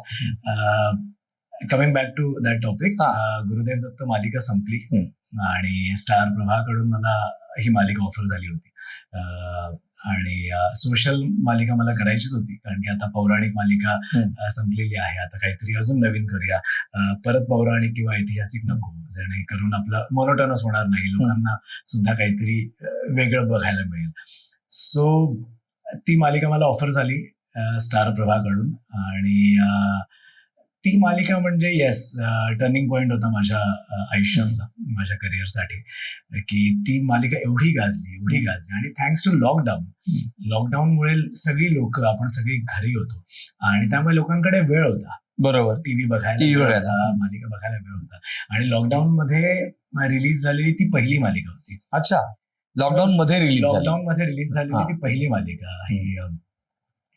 आय थिंक लॉकडाऊन लागल्यानंतर 2 महिने आम्ही सुद्धा घरी होतो, सगळी इंडस्ट्री घरी होती. पण जेव्हा गव्हर्नमेंटने थोडीशी मुभा दिलेली शूटिंगसाठी, थोडीशी परमिशन दिलेली, तेव्हा आम्ही लॉकडाऊन मध्ये ते शूटिंग सुरू केलं, आणि ती मालिका लॉन्च झाली, आणि लोकांना खूप आवडली. त्याचं गाणं खूप आवडलं लोकांना, ते टायटल ट्रॅक खूप गाजलं, आणि काहीतरी नवीन बघायला मिळालं लोकांना. आणि माझ्या रूपात, किंवा माझी जी को ऍक्टर होती गिरिजा, तिच्या रूपात लोकांना एक नवीन जोडी बघायला, जयदीप गौरी लोकांना एक नवीन जोडी बघायला मिळाली. आणि ऑफकोर्स द लेजंड वर्षा उसगावकर त्या मालिकेत होत्या, महेश कोठारे सर ते त्या मालिकेचे प्रोड्युसर, आणि स्टार प्रभा. तर खूप छान टीम जुळून आली होती, सगळे को ऍक्टर. आय थिंक मी कोणाचं नाव घेत नसेल माफ करा, पण सगळे को ऍक्टर आणि डिरेक्टर चंद्रकांत गणसे, तर सगळ्या ही आमची टीम खूप छान जुळून आली होती. आणि त्या मालिकेमध्ये ते सगळं होतं जे एका सुपरहिट मालिकेमध्ये असायला हवं. म्हणजे त्याच्यात kitchen politics, drama, romance, fight, हिरोचं हिरोइझम, हिरोईनचे अश्रू, हे सगळं काही होतं त्या मालिकेत, आणि त्यामुळेच ती लोकांना खूप आवडली मालिका. फाईट सिक्वेन्स पण त्याच्यात होते, आणि मला आठवतं एक तुझंच कुठलं तरी रील मी बघितलं होतं, तुझ्या झाडाला लटकतोयस आणि दोरी बांधली, असं काहीतरी होतं, मला नीट आठवत नाही आता. तर असं फाईट सिक्वेन्सचं काही अशी कधी फजिती होण्याचा, किंवा कधी कधी जीवावर बेतण्याचा, असं काही कधी घडलंय, म्हणजे की किंवा काहीतरी कॉमेडी घडलंय? नाही, किस्से खूप घडतात. सेट असला आणि 100 लोक एकत्र काम करत असलो की किस्से खूप घडत असतात, काही ना काहीतरी कॉमेडी किंवा काही ना काहीतरी अशा गोष्टी घडतात. त्या मालिकेत खूप फाईट सिक्वेन्स केला. म्हणजे मला सांगायला आवडेल की माझ्या नॉलेजमध्ये, maybe I am wrong, पण माझ्या मालिकेत, आणि मला असं सांगण्यात आलं की अरे आपण जेवढे फाईट सिक्वेन्स करतोय ना मालिकेत, तेवढे मराठी टेलिव्हिजन मध्ये दाखवले झाले नाही. आणि या मालिकेत एक हिरोचं हिरोइझम लोकांसमोर आलं. म्हणजे आम्ही असे ऍक्शन सिक्वेन्सेस केले यापूर्वी कधीच मालिका विश्वात घडले नव्हते. मग ते झाडाला लटकणं असो, किंवा ऍक्सिडेंट सिक्वेन्स असो. एक होळीचा सिक्वेन्स आम्ही केला होता, तेव्हा एक गाडी स्पीडने येते आणि ती मला लिटरली उडवते. मी त्या गाडीच्या बोनेटवर आणि काचेला, विंडशिल्डवर आपटतो, आणि त्यानंतर गाडीचा ब्रेक लागल्यावर मी स्लाइड होऊन, त्या मैदानात सगळं खरचटलेलं मला, ते स्लाइड होऊन मी पडतो. तर असा शॉट मला, ठीक आहे, मला आवड आहे ऍक्शनची, आणि मला एक ते नॉलेज आहे की त्याच्या टेक्निकॅलिटीज मला माहिती आहे कसं एक्झिक्यूट केलं जातं. पण ते बघताना लोकांच्या अंगावर आलं होतं की तू खरोखर हे केलंस आणि कसं काय केलंस. सो आय थिंक माझा जो जुना एक्सपिरियन्स आहे, मग तो एनसीसी मधला असू देत किंवा हिंदी मालिकेमधला असू देत, तर ते सगळं मला त्या कॅरेक्टरमध्ये टाकता आलं, तो एक्सपिरियन्स टाकता आला. आणि जयदीप बद्दल मला सांगायचं की जयदीप लोकांना इतका का आवडला. तो खूप क्लासिक कॅरेक्टर आम्ही ते उभं केलं, जो वेल एज्युकेटेड आहे, वेल मॅनर्ड आहे, वेल ग्रूम्ड आहे. तो लंडनवरून शिकून आलेला आहे, पण त्याला कुठेही आम्ही कॅरिकेचरिश केलं नाही. कारण यापूर्वी तुम्ही बघितलं असेल की बरेच कॅरेक्टर जे परदेशातून शिकून येतात ते खूपच कॅरिकेचरिश त्यांचं बिहेवियर असतं, खूप कार्टुनिश असतात, आणि खूप असे उडते असतात, आणि उगाच ओव्हर ड्रामा, ओव्हर एक्साइटमेंट दाखवतात. पण जयदीपला आम्ही खूप काम आणि कंपोज दाखवलं, आणि म्हणजे प्रत्येक मुलीला आवडेल असं ते कॅरेक्टर होतं. आणि त्यामुळेच मला असं वाटतं की जयदीपच्या प्रेमात मुली पडल्या, आणि मग त्यांचा हार्ट ब्रेक पण झाला. हो, दिल है तो टूटेगा. But I am very happy and blessed की माझ्या नशिबी ते कॅरेक्टर आलं, आणि मी प्रामाणिकपणे माझं काम केलं, आणि ते काम लोकांपर्यंत पोहोचलं. आणि thanks to Jaydeep, thanks to Sukh म्हणजे नक्की काय असतं, आज लोकांचं प्रेम मला मिळतंय, आणि लाखो लोकांपर्यंत मी पोहोचू शकलो. खरंय. सर्वोत्कृष्ट जोडी म्हणून सुद्धा जयदीप आणि गौरी अवॉर्ड्स मिळालेली आहेतच Yes. तुला. पण मुळात बघ आता की तुझ्याकडे अनेक वर्षांचा अनुभव होता आणि गिरिजा प्रभू हो. तिची ती पहिली महत्वाची मालिका होती. गिरिजाचं आणि तुझं जे ट्युनिंग होतं की जे जयदीप गौरीमध्ये दिसून आलं. Yes. पण तुमची मैत्री कशी झाली? आमची मैत्री सेटवर झाली. सेटवर झाली. आम्ही सेटवरच पहिल्यांदा भेटलो आणि आय थिंक येस गिरिजाची ती पहिलीच हो. मालिका. आणि गिरिजाबद्दल सांगायचं झालं तर खूप उत्तम डान्सर आहे ती आणि खूप उत्कृष्ट ऍक्ट्रेस आहे. खूप तिला अभिनयाचं चांगलं नॉलेज आहे आणि खूप टॅलेंटेड आहे ती. त्यामुळेच ती गौरीचं कॅरेक्टर एवढ्या छान पद्धतीने करू शकली. आणि मी तिला डे वन पासून ग्रूम होताना बघत आलोय. ऍज अन ऍक्टर ग्रूम होताना बघत आलोय, ऍज अ पर्सन ग्रूम होताना बघत आलोय. आणि सेटवरच आमची मैत्री झाली आणि आता एवढी मैत्री झाली की आता दुसरा शो पण आम्ही एकत्र केलाय. एक्झॅक्टली. आम्ही दोघे म्हणजे मी म्हणेन की वी आर एकमेकांचे सिक्रेट्स माहिती आहेत आम्हाला. इतपत घट्ट मैत्री आमची. ओके. पण सांगायचा मुद्दा हाच आहे की आम्ही छान मित्र आहोत आणि एकत्र काम केल्यामुळेच ती घट्ट मैत्री आमची झालेली आहे. पण yes, coming back to that topic, सुखामध्ये गौरीचं कॅरेक्टर तिने उत्कृष्ट केलं आणि जे त्या कॅरेक्टरची जी गरज होती, ज्या पद्धतीची मुलगी हवी होती, जो तिचा नाईव्हनेस, तिचा निरागसपणा जो हवा होता, ते गिरिजाने खूप छान पद्धतीने डिलिव्हर केलं.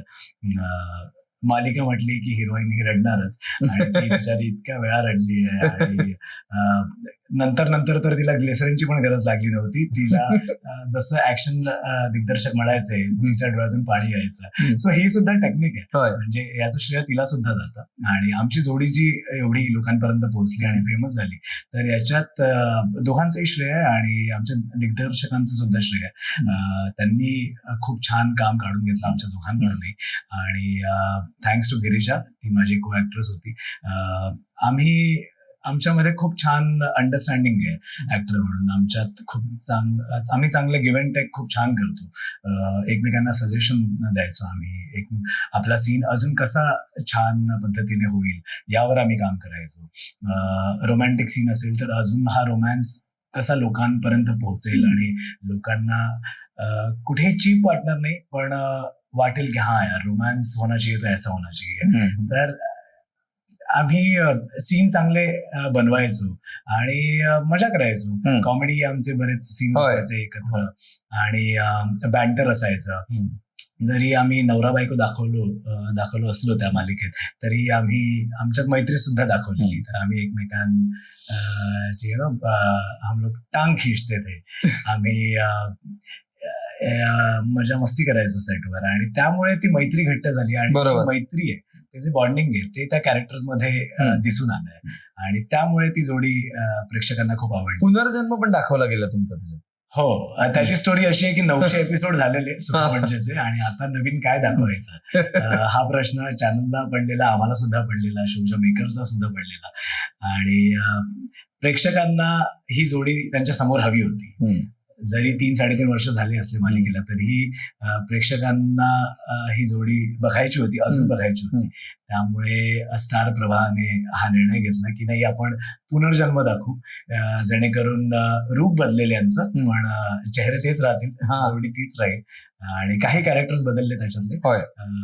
पण त्यामुळे तो पुनर्जन्म घडून आला की प्रेक्षकांची इच्छा. अधिराज हो, जयदीपचा अधिराज झाला, गौरीची नित्या झाली आणि ती जोडी सुद्धा किंवा ते कॅरेक्टर सुद्धा लोकांना खूप आवडले आणि कम्प्लिटली ते 180 डिग्री टर्न होता.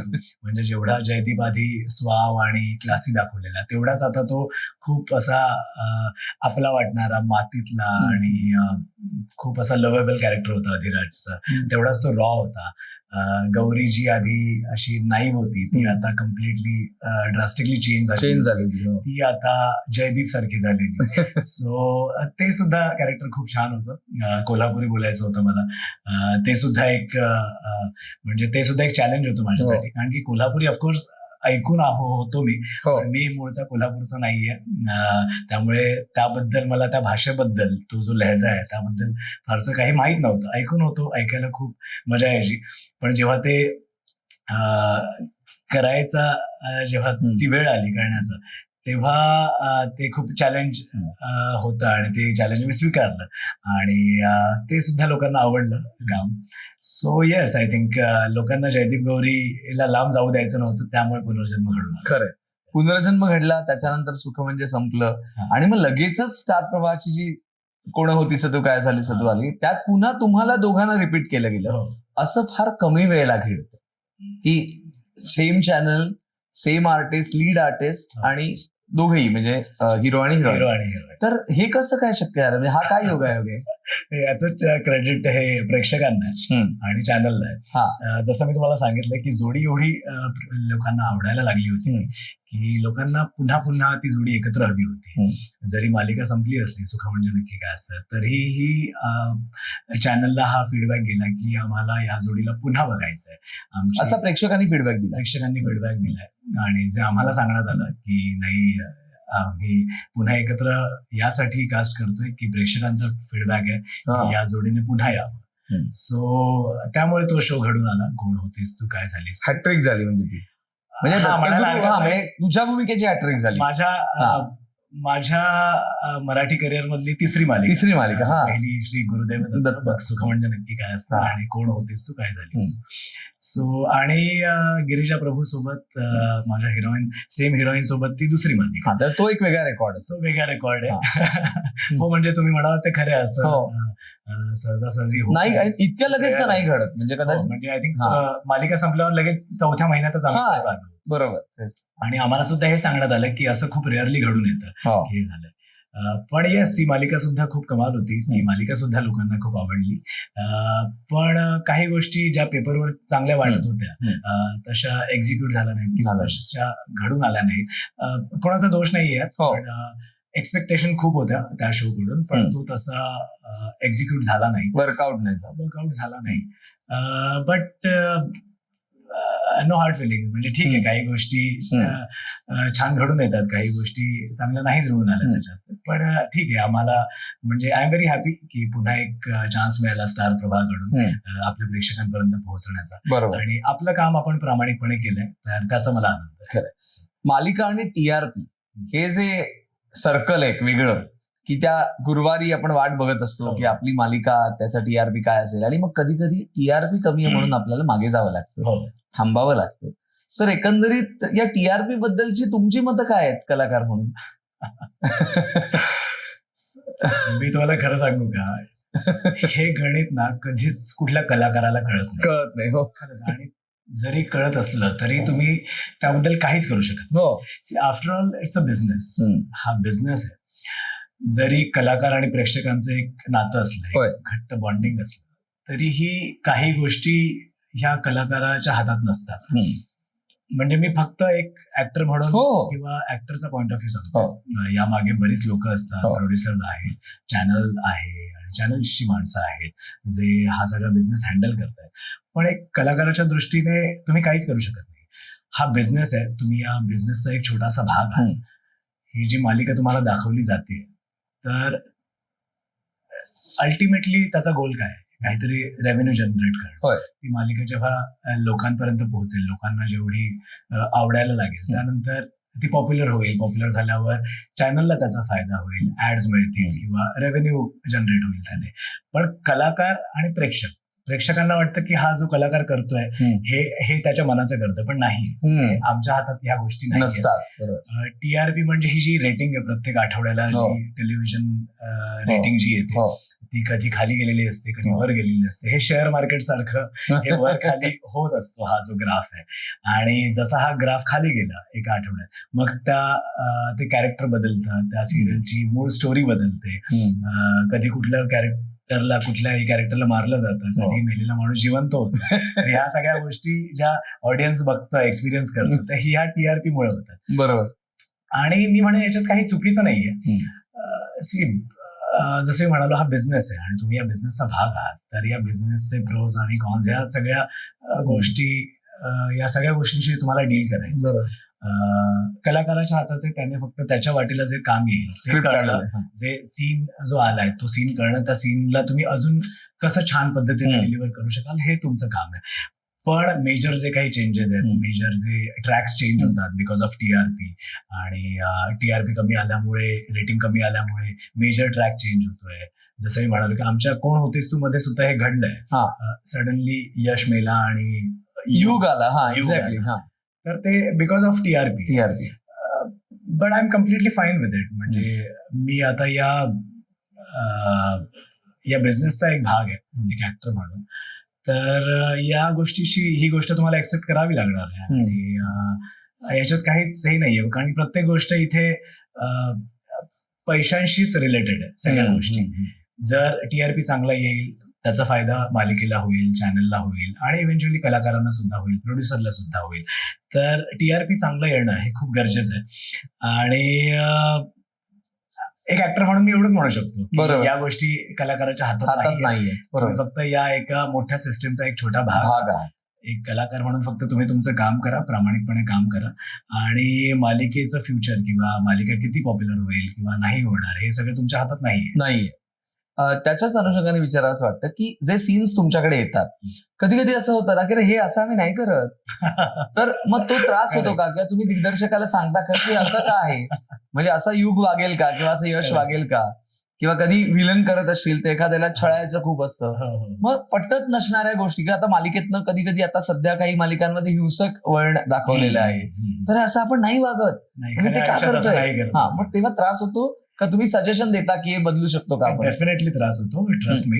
आणि प्रेक्षकांना पण मला हेच सांगायचे की यस, तुम्ही जे म्हणता ना की हे सगळं कसं शक्य आहे, की हे काय कॅरेक्टर असं कसं रिॲक्ट करेल, तर आम्हाला सुद्धा या गोष्टीची जाणीव असते. आणि आम्हाला सुद्धा माहिती की खऱ्या आयुष्यात आपण असं नाही करत, किंवा अशी सिच्युएशन आपण क्रिएटच नाही करत. पण तुम्ही सुद्धा हे समजून घ्या, हा ड्रामा आहे. आम्ही तुमचं मनोरंजन, या ड्रामा हे मीडियम आहे, ठीक आहे, तुमच्या मनोरंजनासाठी हे करतोय. आणि कधी काही गोष्टी वर्क होतात, कधी नाही होत. काही गोष्टी लोकांना आवडतात, काही नाही आवडत, काही नाही पटत. आणि आम्हाला सुद्धा बऱ्याच गोष्टी पटत नाहीत. म्हणजे मोस्ट ऑफ द टाइम 99% आम्हाला गोष्टी पटत नाहीत. पण तुम्ही त्या काही करू नाही शकत. तुम्ही सजेशन देऊ शकता, तुम्ही एखादी इनलॉजिकल गोष्ट चांगल्या पद्धतीने मांडू शकता, पण इनलॉजिकल गोष्ट इनलॉजिकलच राहणार. फक्त तुम्ही मिर्च मसाला लगा के कैसे प्रेझेंट करते हो ये तुम्हारे हाथ में, बाकी तुम्हारे हाथ में नहीं है. सो येस, आम्ही कधी कधी भांडतो सुद्धा डिरेक्टरशी. तू भांडतोस? मी भांडत नाही, मुळात माझा स्वभाव नाही. एक्झॅक्टली. मी माझं सजेशन देतो. जर तसं काही झालं तर ठीक आहे, अदरवाईज मग मी माझ्या वाट्याला जे काम आलंय ते मी करतोस. बाकी मी फारसं त्याच्यात पडत नाही, कारण की जी स्क्रिप्ट आहे किंवा जो सीन आलाय तो खूप फिल्टर होऊन आलाय. खूप आधी आमच्या लेवलला गेलाय, मग खाली आलाय, मग त्याच्यानंतर आमच्याकडे आलाय.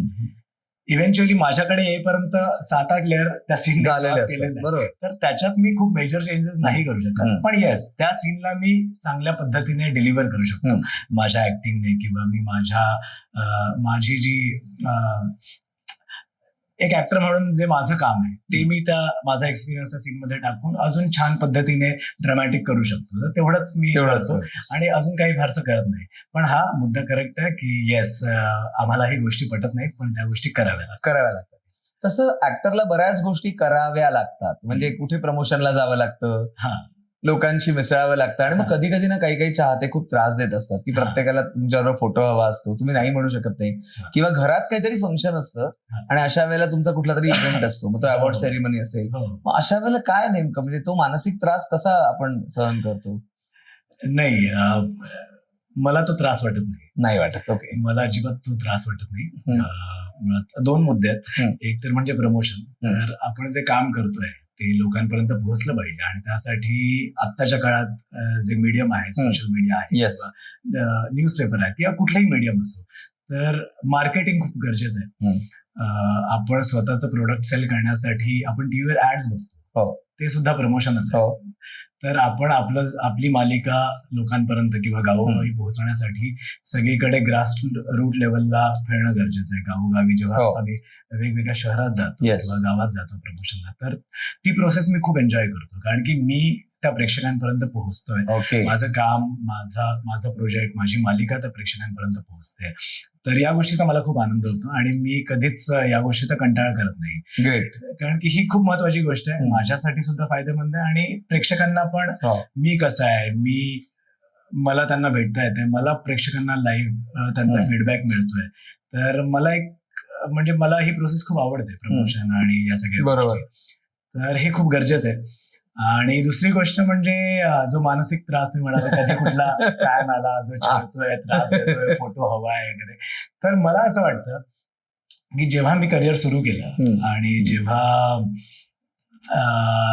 या आपल्या कामामुळे आपल्याला एक फायदा हा होतो की आपण फेमस होतो, आपण लोकांपर्यंत पोहोचतो आणि ते जे फेम तुम्हाला मिळतं, तर ते फेम तुम्ही एन्जॉय केलं पाहिजे. आणि ते फेम का मिळतंय, तुम्ही चांगलं काम करताय त्यामुळे मिळतंय आणि तुम्ही तुमची मेहनत करताय, तुमची मेहनत लोकांपर्यंत पोहोचते त्यामुळे तुम्हाला मिळतंय.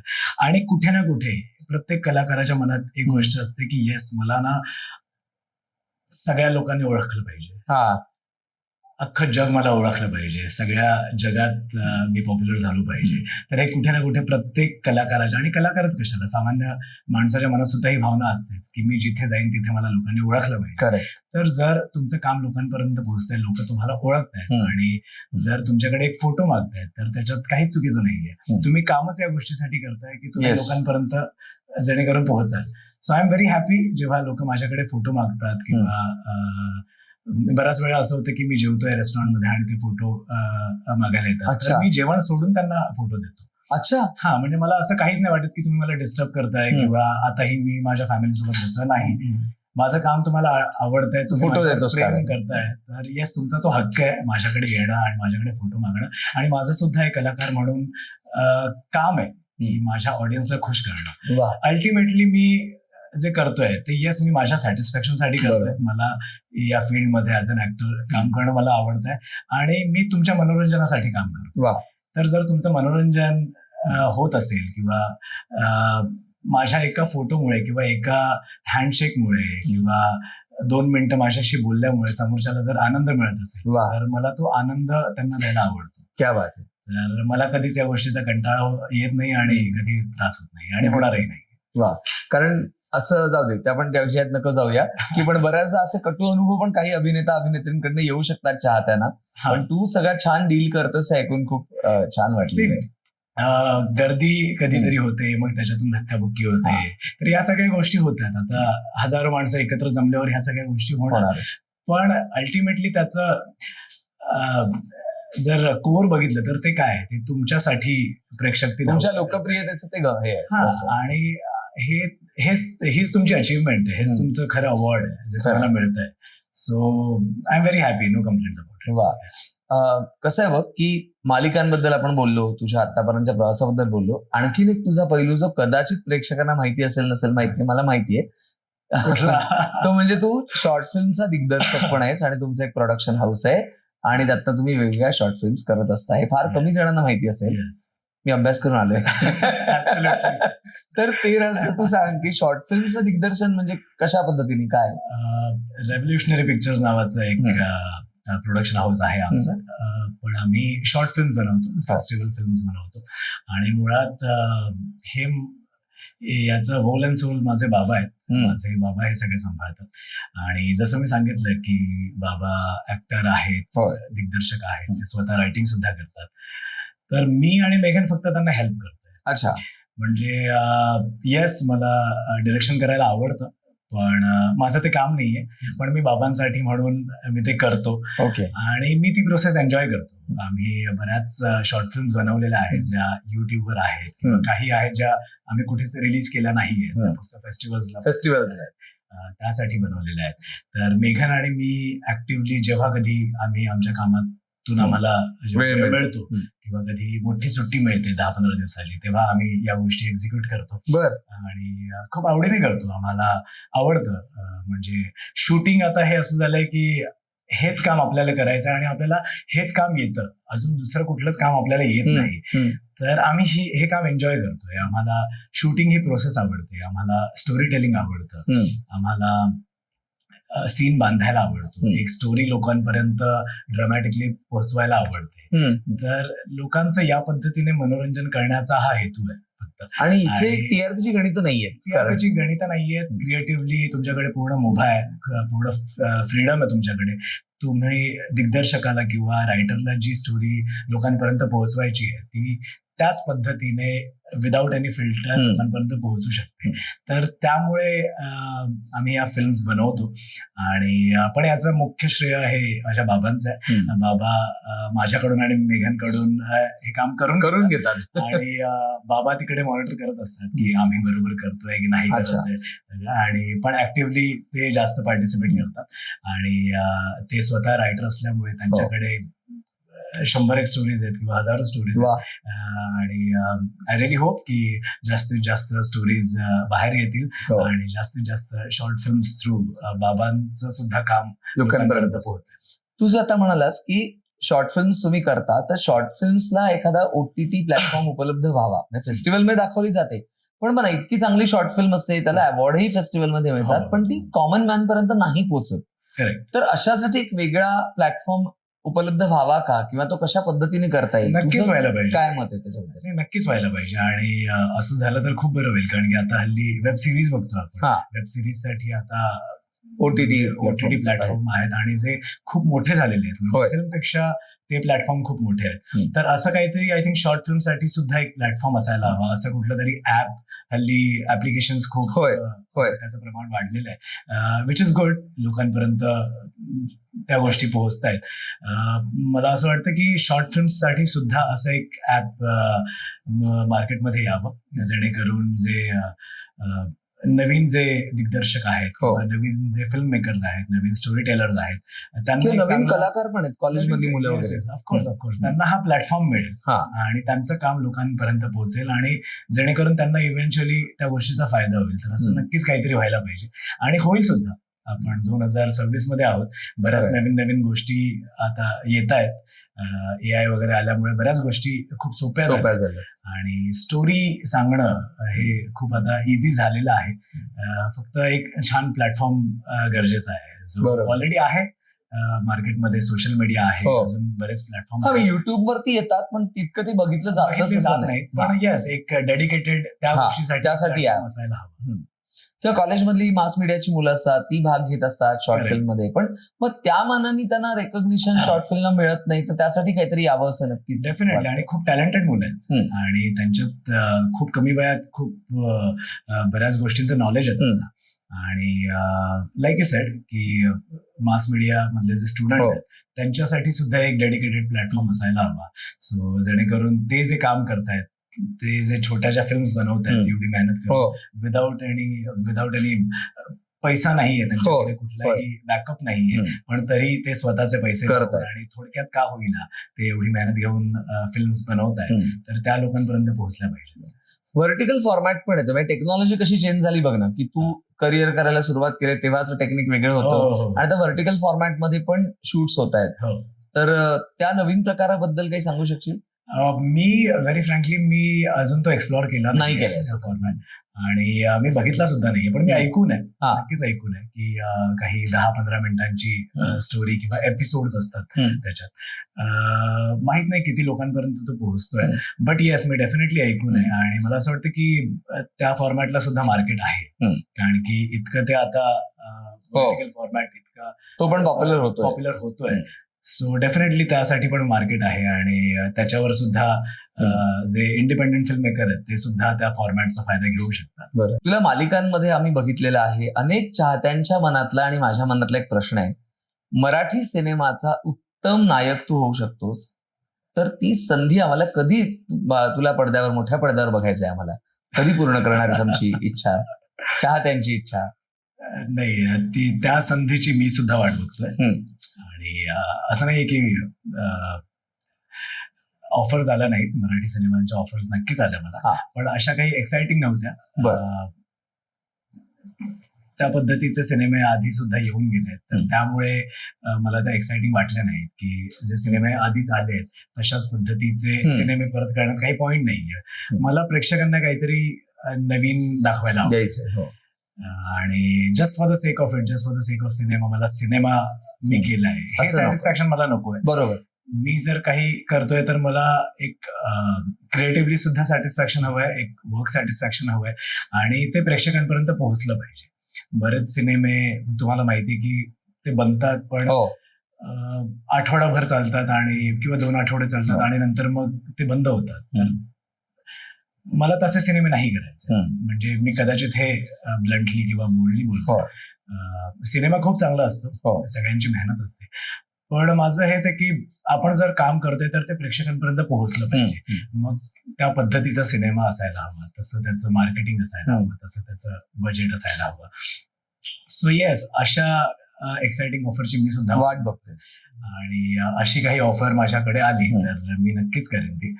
तोपर्यंत मी टेलिव्हिजन मध्ये खुश आहे. ओके, कारण तू रोज घराघरात जातोस. येस, सो मी अल्टिमेटली मीडियम काही असो, ते नाटक असो, सिनेमा असो किंवा टीव्ही असो, प्रेक्षकांपर्यंत पोहोचणं गरजेचं आहे आणि माझ्यासाठी मीडियम डझंट मॅटर.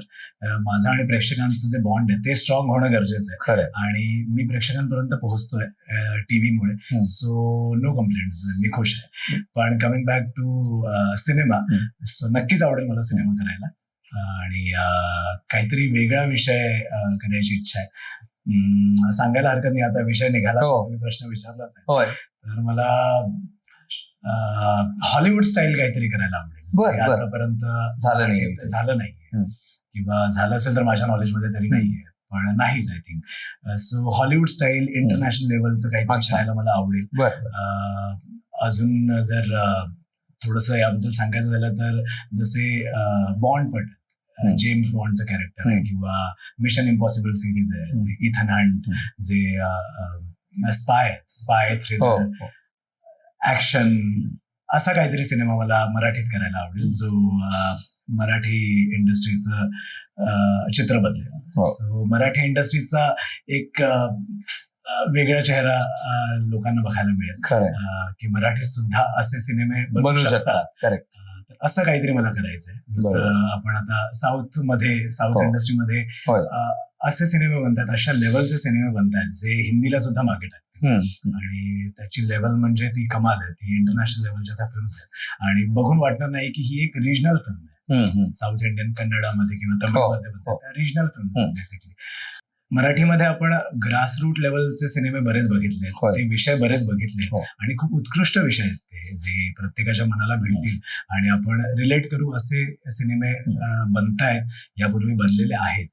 पण मला असं वाटतं या सगळ्या सोबत एक असा सिनेमा पाहिजे जो इंटरनॅशनल लेवलचा असावा आणि हॉलिवूडवाल्यांनी सुद्धा आपली तारीफ केली पाहिजे की क्या बात आहे, ये मराठी सिनेमा आहे लेकिन कमाल आहे, हमसे कम नाही आहे. खरंय. सो असं काहीतरी करायचं नक्कीच. आणि ती संधी तुझ्या आयुष्यात येऊ हे तर मी म्हणेनच, ती सदिच्छा देईनच. ओटीटी बद्दल मला एक थोडंसं विचारायचं होतं की सध्या आज जर आपण बघतोय तर जो ग्रे कंटेंट आहे किंवा बोल्ड कंटेंट आहे तो सगळं ओटीटीवर जातोय आणि आजचा तरुण वर्ग की कॉलेजमध्ये आम्ही शिकवतो आणि त्याच्यात आम्हाला लक्षात येतं की लोक टीव्ही, जो यंग ऑडियन्स आहे तो टीव्ही न बघता जास्त ओटीटी बघतोय. तर एकंदरीतच ओटीटीच्या नावाखाली रियालिटी, भले ती रियालिटी असेल पण बोल्ड सीन्स असतील किंवा थोडंसं वल्गॅरिटीकडे असेल, न्यूडिटीकडे असेल, हे जे दाखवलं जातंय याच्याबद्दलचं तुझं मत काय, एक माणूस म्हणून, म्हण कलाकार म्हणून, जे तुझं असेल ते मत. हो, मी फक्त माझं मत सांगेन. तुझं मत सांग. सी, आफ्टर ऑल हा सगळा बिझनेस आहे. आपलं प्रोडक्ट विकण्यासाठी या सगळ्या गोष्टी केल्या जातात. हे जे अशा गोष्टी दाखवणारे जे फिल्म मेकर्स आहेत किंवा जे अशा वेब सिरीज बनवत आहेत, ती लोक एका टार्गेट ऑडियन्सला केटर करतायत. त्यांना माहिती की आपला ऑडियन्स हाच आहे. इतर जो सोफिस्टिकेटेड ऑडियन्स आहेत ते आपलं कॉन्टेंट बघणार नाहीत. तर त्याच्यात त्यांना यश मिळतं कारण की त्या अशा गोष्टी, बोल्ड गोष्टी दाखवत आहेत. मला असं वाटतं की प्रत्येक गोष्टीला एक लिमिट असायला हवं. आपण वल्गॅरिटी, कोणासाठी ती वल्गॅरिटी नसेल, कोणासाठी ते मनोरंजन असेल, पण आय थिंक फिल्म मेकर्सने किंवा जे क्रिएटिव्ह आहेत त्यांनी एक स्वतःच एक लाईन ड्रॉ करायला हवी की आपण या लेवल पर्यंत एक दाखवू, याच्यावर गेलो तर हे खूप चीप कॉन्टेंट होईल, वल्गर कॉन्टेंट होईल किंवा इतकं बोल्ड दाखवायची गरज नाही. मला अजूनही असं वाटतं की जी स्टोरी असते कुठल्याही प्रोजेक्टची, सिनेमा असो, हो. टीव्ही असो, हो. नाटक असो, story is the king. Story सगळ्यात महत्वाची आहे. जर कॉन्टेंट ड्रिव्हन काहीतरी असेल, ज्याच्यात स्टोरीशी रिलेटेड जर गोष्टी घडत असतील त्याच्यात, तर त्याच्यापेक्षा बेस्ट अजून काहीच नाहीये. आणि तेच आज सेल होतं. मग तो ऑडियन्स कुठलाही असो, मग तो मल्टिप्लेक्सचा ऑडियन्स असतो किंवा गावोगावातला ऑडियन्स असो, जर तुमची स्टोरी छान असेल, मनाला भेटणारी असेल, हृदयापर्यंत पोहोचणारी असेल, तर तीच विकली जाते. उगाच बोल्ड सीन आणि वल्गॅरिटी आणून फक्त तुम्ही टेम्पररी पैसे कमवाल, पण ते लोक फक्त काही एक ठराविक ऑडियन्स त्याला बघेल, 2 मिनिटं बघेल, पण तो कुठेही तुमच्या लक्षात राहणार नाही का एका काळानंतर. सो आय थिंक मी फारसा या गोष्टीला सपोर्ट करत नाही. हा, जर काही प्रोजेक्ट असतात जेव्हा स्टोरीची गरज आहे की या गोष्टीमुळेच स्टोरी पुढे जाणार, तर हरकत नाही, पण त्याच्यात सुद्धा एक लिमिट असायला हवी, मर्यादा प्रत्येक गोष्टीला असायला हवी. आणि अशा कुठल्याही गोष्टी तुम्ही दाखवू नका ज्या तुम्ही स्वतःच्या कुटुंबासोबत बसून बघू शकत नाही, स्वतःच्या मुलांसोबत किंवा स्वतःच्या आई वडिलांसोबत बसून बघू शकत नाही. तर अशा गोष्टी दाखवू नका. That's all. आय थिंक अजून पूर्ण निर्व्यसनी आहेस तू किंवा तू पार्टीमध्ये फारसा रमत नाहीस, तर ते जे सगळं क्रेडिट आहे ते कोणाला देशील? मी सिगरेट, दारू अजिबात पित नाही. मला चांगलं खायला आवडतं, वेगवेगळ्या डिशेस खायला आवडतात, पण कितीही वेगवेगळ्या डिशेस मला आवडल्या तरी डाळ भात माझा फेवरेट आहे. सो मी खूप असा होमली माणूस आहे आणि मी माझ्या कुटुंबासोबत जास्त रमतो आणि मला आयुष्य एन्जॉय करण्यासाठी दारूची आणि सिगरेटची गरज नाही. कुठेतरी छान फॅमिली सोबत फिरायला गेलो, नवीन नवीन ठिकाणी गेलो, तर त्याच्यात मी खुश असतो. सो पार्टीज मध्ये वगैरे मी जातो, पण मी तिथे पाण्याचा ग्लास हातात असतो किंवा कधीतरी मी कोल्ड्रिंक घेतो, कधीतरी 1-2 महिन्यानंतर कधीतरी एकदा मी कोल्ड्रिंक वगैरे पितो.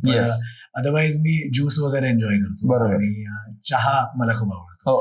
सो चहा मिळाला, कुठेही गेलो, मग तो रात्र असो किंवा दिवस असो, चहा मिळाला तर मी खुश असतो. सो माझ्या गरजा खूप कमी आहेत. आणि स्वतःचं फिटनेस कडे आपण येऊया, शेवटच्या टप्प्यात आपण आलोय. फिटनेस कसा मेंटेन करतो स्वतःच? व्यसन नसल्यामुळे आपोआप फिटनेस मेंटेन होतोच.